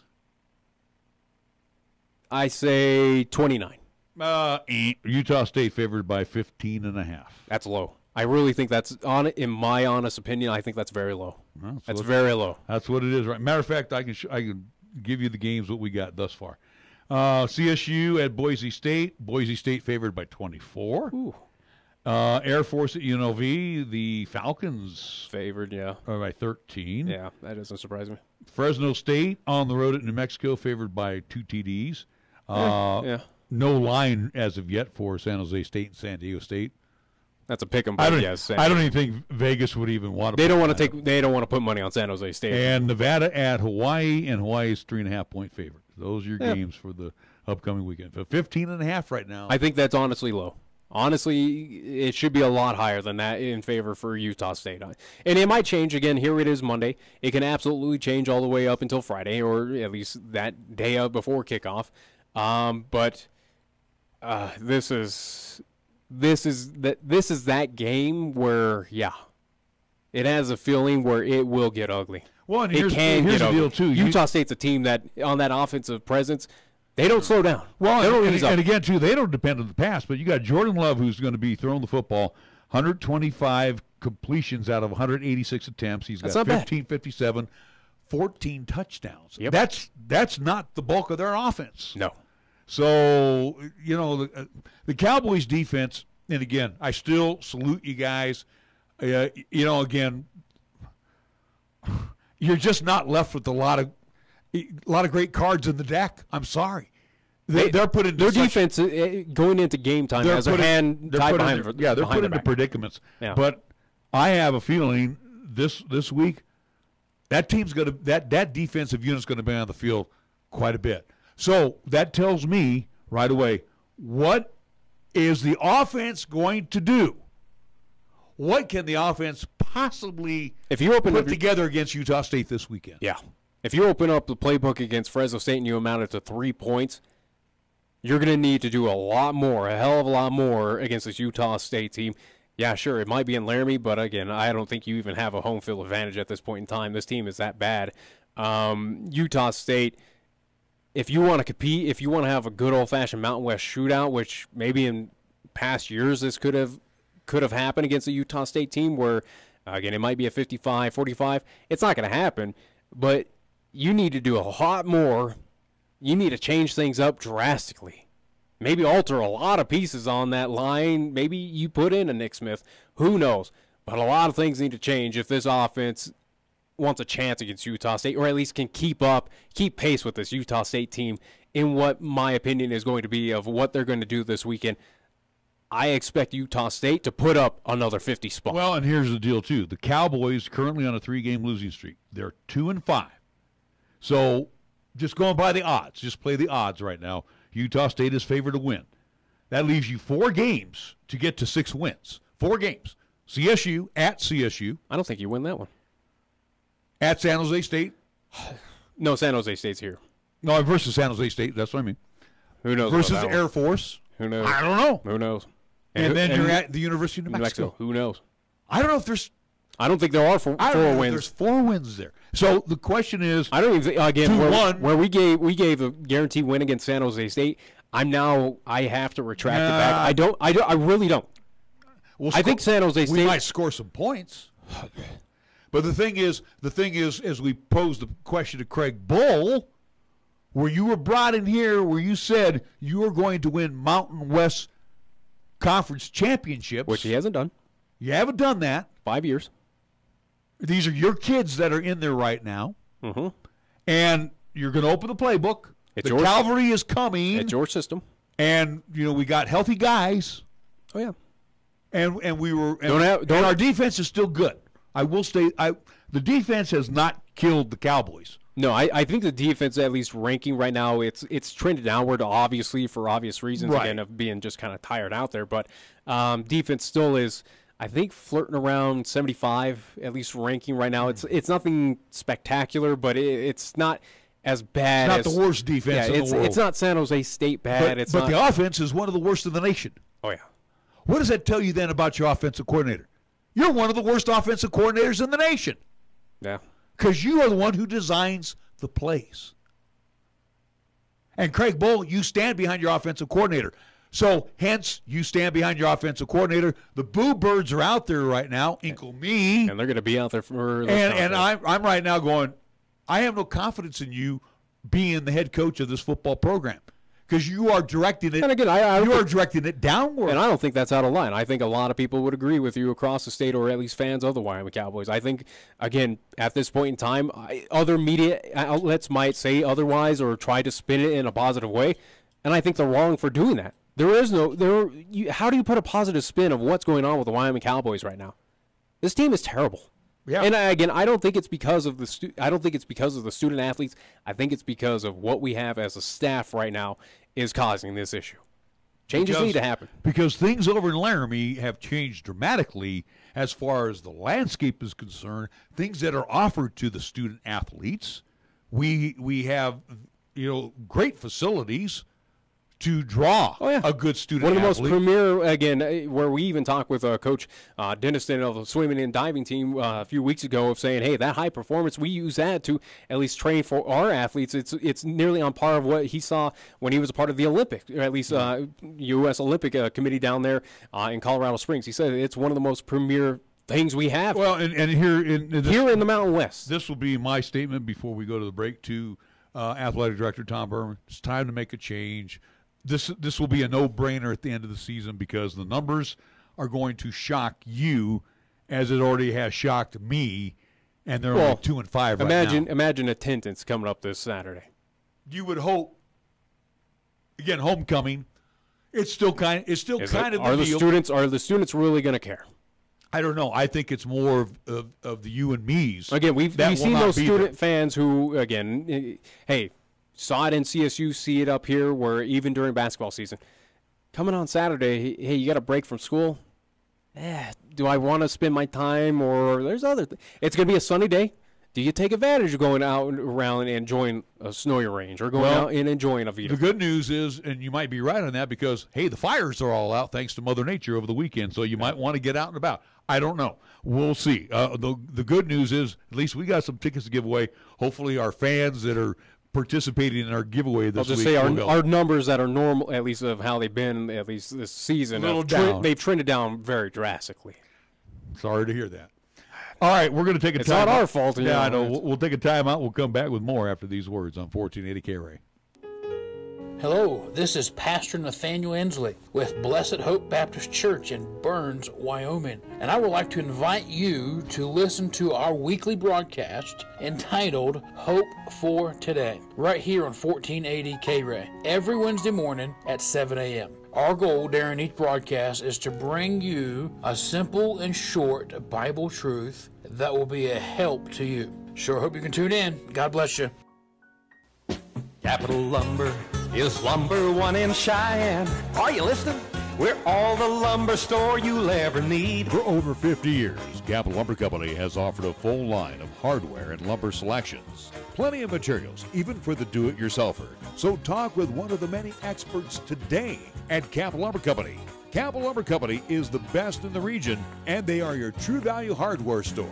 Lumber One in Cheyenne. Capital Lumber Company at 1222 Dunn Avenue. Due to our stormy season this summer, Jolly Rogers RV Sales and Service is offering you a hail of a deal on a wide variety of travel trailers, including toy haulers. Get up to an additional 50% off MSRP on Jolly Rogers' already low prices. Check out their new and used inventory. Damaged or not, you can still travel in style. Call Jolly Rogers RV Sales and Service today, your exclusive Jayco dealer, at 634-8457. See them at 6102 U.S. Highway 30 or go to jollyrogersrv.com. You can see it all around Wyoming, what John Barrasso is accomplishing for our state. John fought hard for the biggest tax cuts in a generation, and he delivered. Tax cuts that mean Wyoming families are keeping more of their hard-earned money. John made strengthening Wyoming's water infrastructure a top priority with legislation that will reduce the threat of devastating floods, increase critical water storage, and finish, fix, or replace the irrigation projects our farmers and ranchers use to feed America and the world. And when Congress stole mining royalties from the people of Wyoming, John led our delegation to take back the hundreds of millions of dollars we were owed. Money that helps fund important Wyoming priorities and our communities. John Barrasso, real accomplishments for all of Wyoming. I'm John Barrasso, and I approve this message. Paid for by friends of John Barrasso, BarrassoForWyoming.com. Here's the latest weather forecast on 1480 KRAE. Weather-wise for today, sunshine and a bit chilly. Expect a daytime high of 32. Mostly clear for tonight. Our low down to 17. Sunshine on tap again for tomorrow. Expect a daytime high of 48. Tuesday night clear. Our low down to 28. And for Wednesday, continued sunny. And we're calling for a daytime high of 52 degrees. You bleed brown and gold? So do we. Wyoming Cowboys football and basketball is always front and center on this show. This is Wyoming Sports Talk Today, and it's here on AM 1480 KRAE.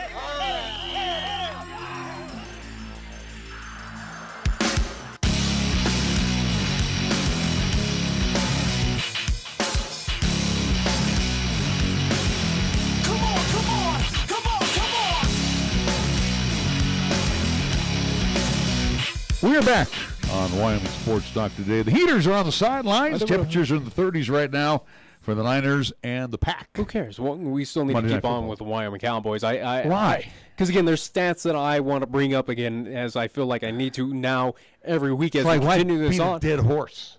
Well, you wanted to bring it up, but at least now, again, do want to remind folks again, under 5 seasons now with the Wyoming Cowboys coach Craig Bull, 24-34 overall, 10 games below 500 as a head coach with the Wyoming Cowboys. He's also too in Mo West play. He's 15-20 overall again as they start 0-3 in the Mountain West again, 2-5 overall this season. So again, 10 games below 500 overall, 24-34, 5 games below 500 in Mountain West play over 5 seasons with the Wyoming Cowboys. So just want to leave, again, that's kind of the drop the mic moment right now of our feelings right now at this point. See you, bye. Anyways, though. From the National Football League yesterday, Josh Allen was having an okay afternoon against the Houston Texans. Matter of fact, ran into another injury. Yeah, and matter of fact, it says here as he left in the third quarter due to a right throwing elbow injury, and you can see where it happened. As I'm watching it's either his shoulder or either it's elbow. They're saying the elbow. They're looking right at the point of the elbow. I'm just saying with Josh Allen, it almost seems like it's something with his elbow or either shoulder. That's what usually knocks him out of contests. But yeah, again, Josh Allen, hey. I give credit to what Josh Allen is doing for that Bills team, trying to give them some sort of hope where at least this season was a complete wash. I actually thought they were the better team than Houston yesterday myself. Yeah, Houston, I don't know what is going on right now that with AFC Texans. South sucks. Yeah, it's definitely, again, the Jags get blown out. Colts are nothing really spectacular.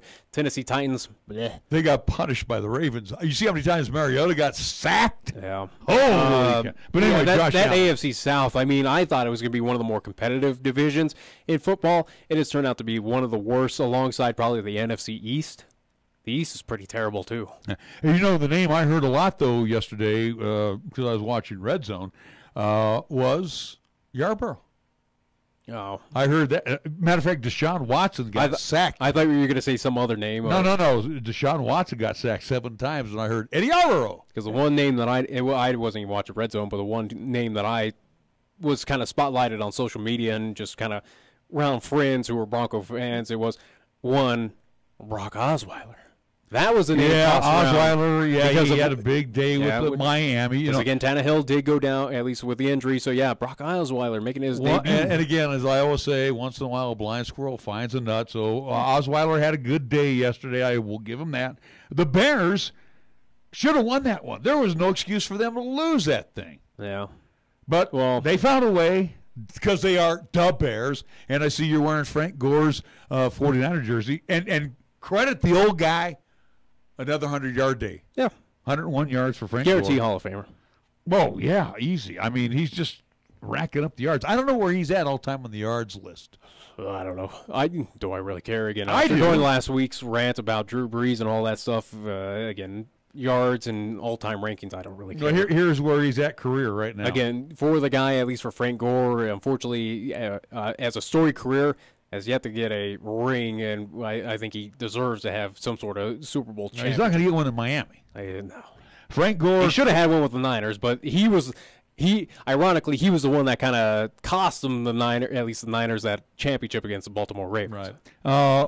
With Frank Gore, he has rushed 3,288 times in his career, 14,329 yards. So that's. I mean, the guy's a beast. Yeah, he's been even in his old age time. And playing for terrible 49ers. He's only 35. I'm just saying he was consistent on terrible 49er teams when he was playing for the Colts and now with the Miami Dolphins. I mean, he was just that kind of consistent just spotlight where in this day and age with running backs, it's kind of, hey, you're good for about 5 years, now get out of here. You're complete garbage like an Adrian Peterson or something like that.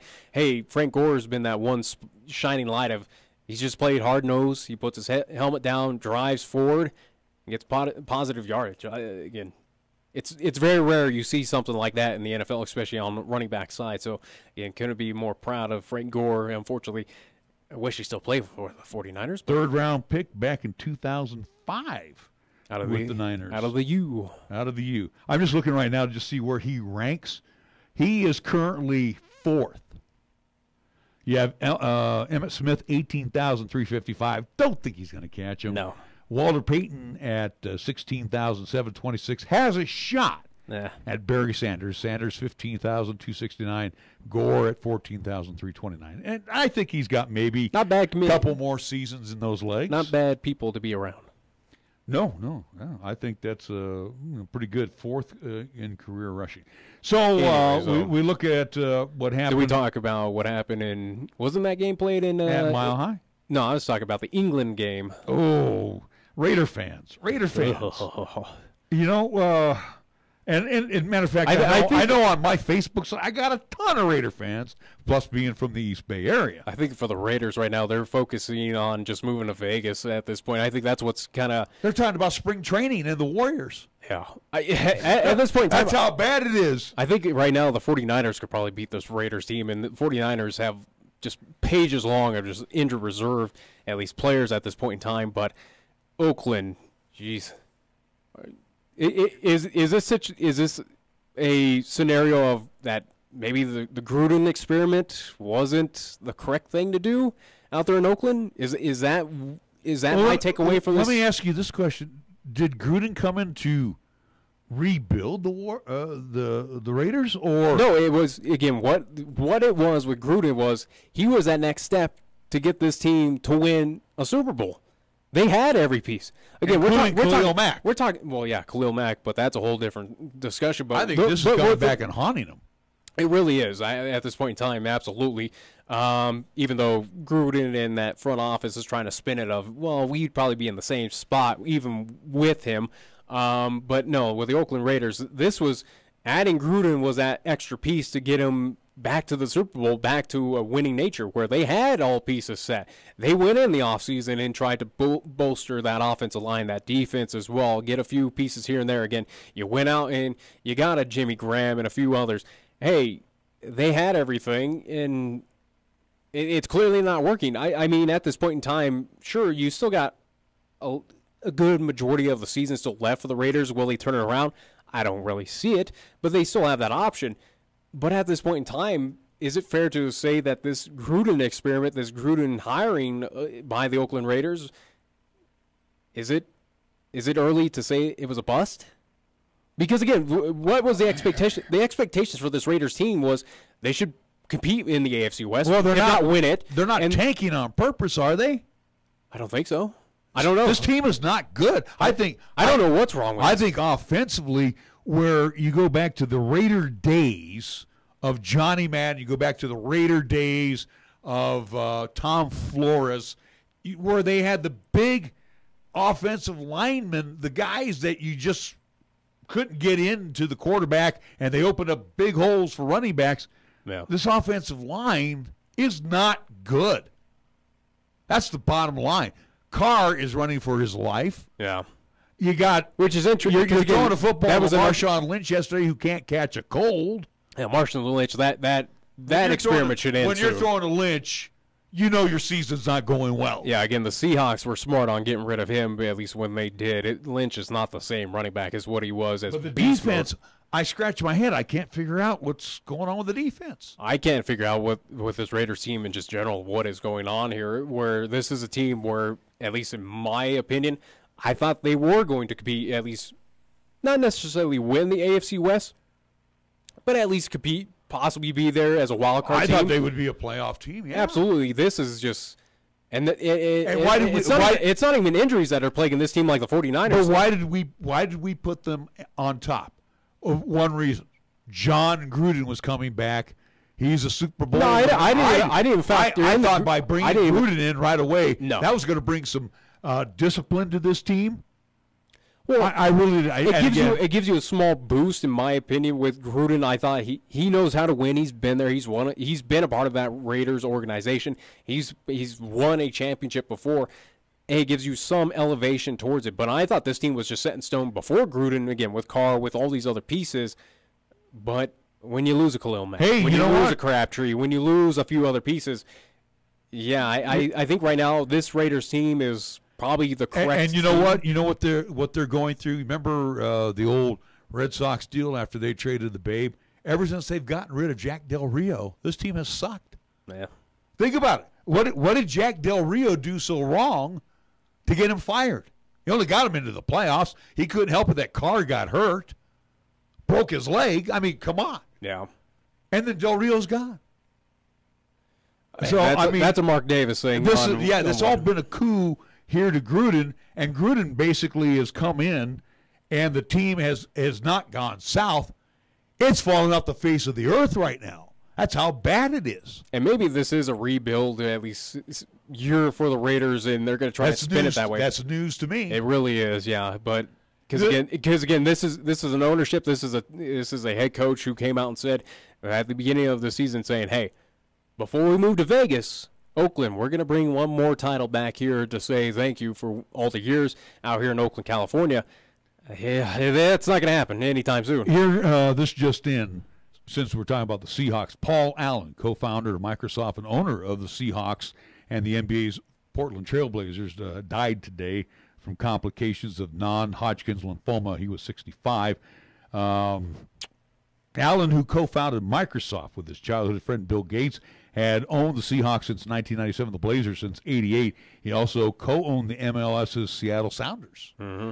Allen's purchase of the Seahawks, and this is something I almost forgot about. Allen's purchase of the Seahawks from previous owner Ken Behring saved the team from relocation. Yep. Under his ownership, the Seahawks reached their only 3 Super Bowls in franchise history, which included a victory in Super Bowl 48 over the Broncos. So, again, Seahawks owner Paul Allen dying today at the age of 65. All right, moving back to football and scores from yesterday. Of course, we haven't talked about the Broncos and the Rams, so I guess the question would be... It was more competitive than what I expected. I'll give the Broncos that. It was a lot closer than what I anticipated, but also, too, it was a snow game. And, yeah, a team coming from Southern California that's used to 80-degree weather right now in October maybe tripped them up a bit, not getting used to that very cold, very frigid temperatures here this early in the season. Maybe that's what caused it to be a little bit closer. One of the things I'm getting really tired of. Because the Rams should have destroyed that Broncos team. But here's the thing that I'm really tired of. I am tired of the taunting. And here's what happened yesterday. That happens in any but listen sport. to this. Here's where it cost the Broncos yesterday. No. Emmanuel Sanders catches a touchdown pass. Mm-hmm. Or did he? No. He as they reviewed it and found out he was actually down. And again, I don't know how they saw that review. I saw him in the end zone. But anyway, so they saw him down at the 1. Yeah. But he taunted the cornerback, and guess what? They got a 15-yard penalty. Yep. So it's first down and 15 from the 16-yard line. What did they end up doing? They didn't get a first down. No. They kicked the field goal. Yep. And again, what did they lose by yesterday? 3 points. So again, let's put it this way: the Broncos still are. How much you put? The Broncos are still a lot of stupid. You could put a little bit blame on the refs, and I've seen some of the at least questionable calls from yesterday's game, but also too, again, the Broncos, you kind of shot yourselves in the foot a few times in that contest where, yeah, you can't be stupid. Yeah. And that's what they are. I mean, they do dumb mistakes. Bowles, I mean, he's still holding. It's like, when are you going to get the drill, dude? You know, I understand that. If you're getting that overpowered, maybe you want to work on that. Yeah, you're protecting the backside of Keenum, but you're still holding. Yeah. It's like, this drives you nuts. So, anyway, you're right. The Broncos did make a game of it. Which is surprising me. I give them more credit than not of making it a contest, but I think also, too, again, the weather might played a little bit of factor in that where, again, an L.A. team that's not used to it early on. Didn't bother Todd Gurley. No. 202 yards rushing yesterday. I think in this game. But here's that slippery slope that I told you about with the Denver Broncos, where, again, here we are at loss. Another loss. Fourth straight loss. Yeah, 4th straight loss for the Broncos. This might be the beginning of the end for one, Vance Joseph. Again, where in my honest opinion, as this is going to Hoyle of how I thought the Broncos season was going to be, again, will they defeat other teams coming up? Again, will they be able to beat a 49ers team at Santa Clara? Maybe, possibly, I don't know at this point. But how much longer can Vance Joseph keep on saying, hey, it's on me, it's on me? And that's why we didn't even have his post-game conference, at least today. We'll have his press conference coming up tomorrow, but not his post-game comments. Did he say it was on him that they lost? Yeah, again, he put the blame and all that stuff. But, I mean, how much more can you use that excuse before that front office goes, well, you said it last year, we lost. You're saying it again this year, and we're still losing. Then I guess it is on you. Bye-bye. I mean, I'm just saying it's everything is kind of going to Hoyle of what I anticipated for this Broncos season, but when is it going to be that time to pull the plug on this and go, yeah, Vance Joseph, this is on you. We need to go in a new direction. Bye-bye. When is that going to be that point in time? How much more can these Bronco fans? It's kind of like with out here with Wyoming Cowboys.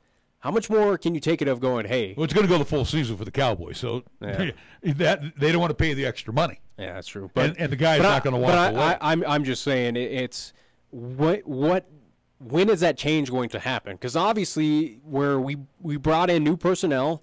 You got a highly touted draft pick who's doing very well on the defensive side. You thought you had, again, Case Keenum, you could say whatever. I don't believe in the guy. He's whatever. He's average. He's okay. He's not a team that's going to turn it around into this powerhouse team. He's not doing that. But you made efforts to alter this team to make it better. And if anything, they're just as bad as they were last year. Well, and you mentioned. And it doesn't look like it's going to get any better. But you mentioned about Case Keenum. Keenum was forced to throw because they were so far behind. He was 25 of 41, 322 yards, 2 TDs, and an interception.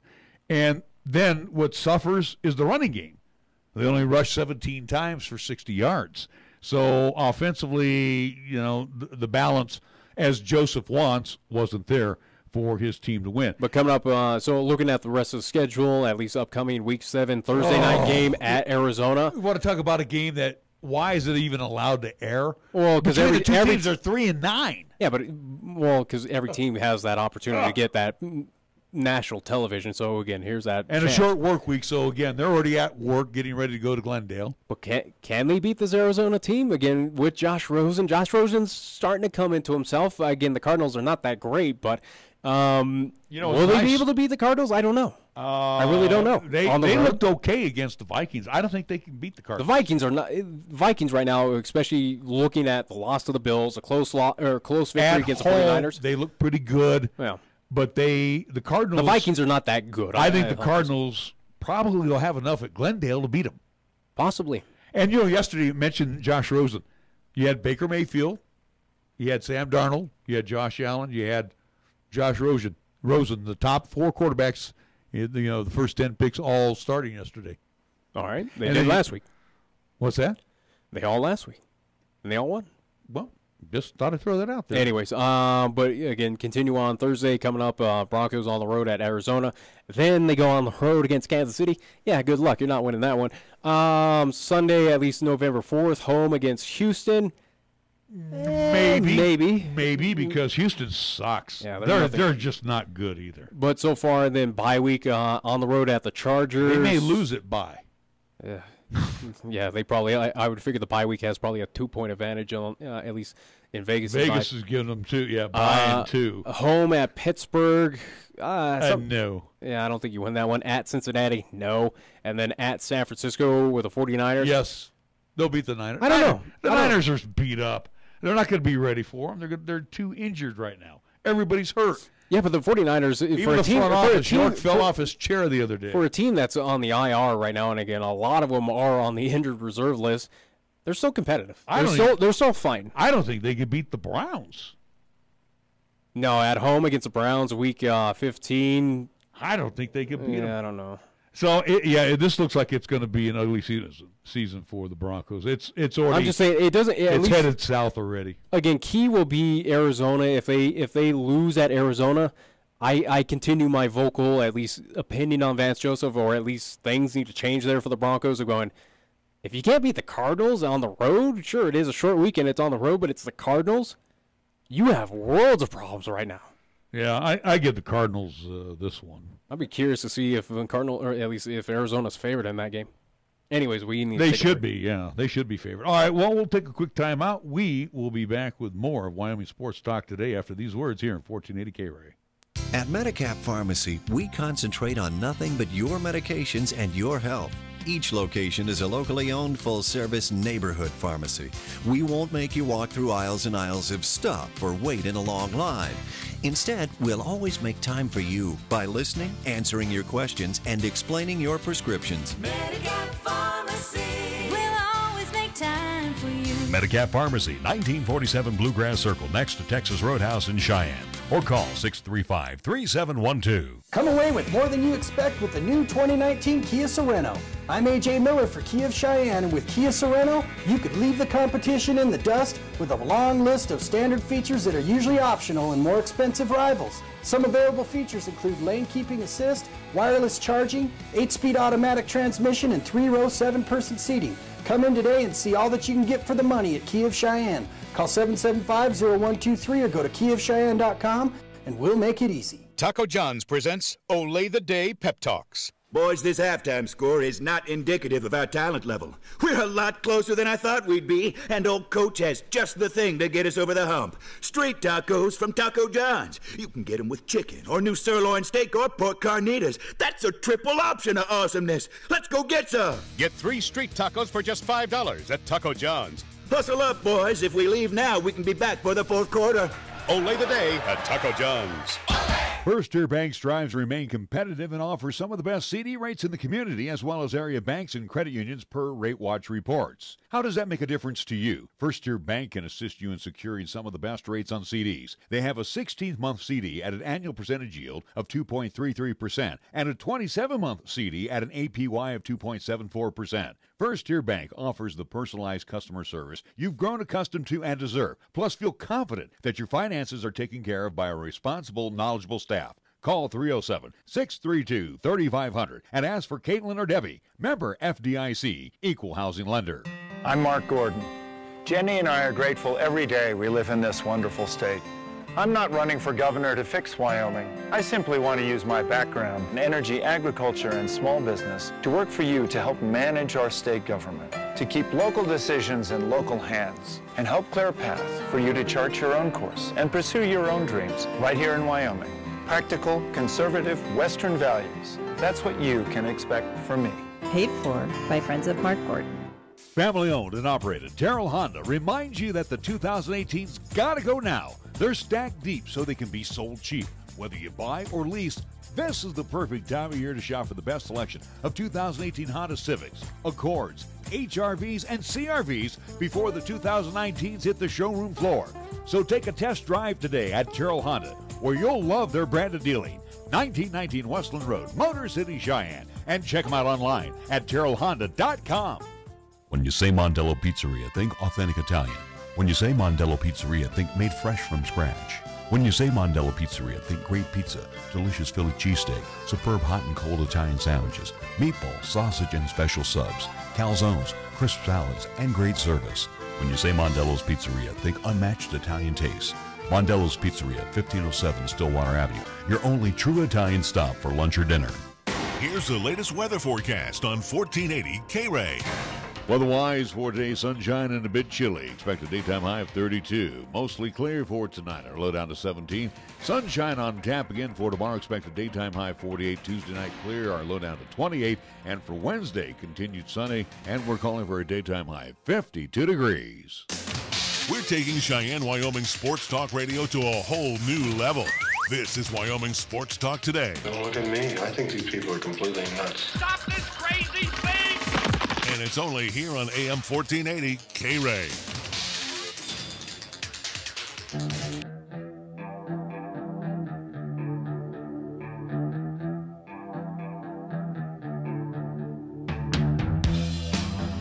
We're back on Wyoming Sports Talk today. One of the NFL's golden era running backs dying yesterday at the age of 83. Jimmy Taylor, part of the Lombardi years at Green Bay. I'm sure tonight they may be wearing 31 on their helmet.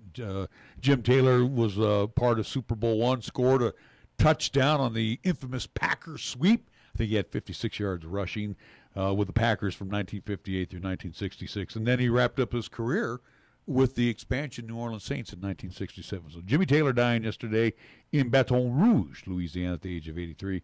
He went to college at LSU, was drafted second round back in 1958 by the Green Bay Packers. Oh, gosh, the day's gone by fast. Dodgers, Brewers, Game 3. Who do you like? Brewers.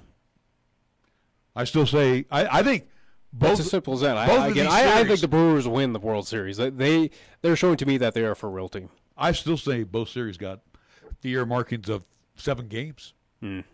Both teams, again, 1-1 as they take on tonight. And then, of course, the ALCS will get back in action tomorrow. Yeah, what do you know about anything, at least regarding series and whatnot? Yeah. What do I know?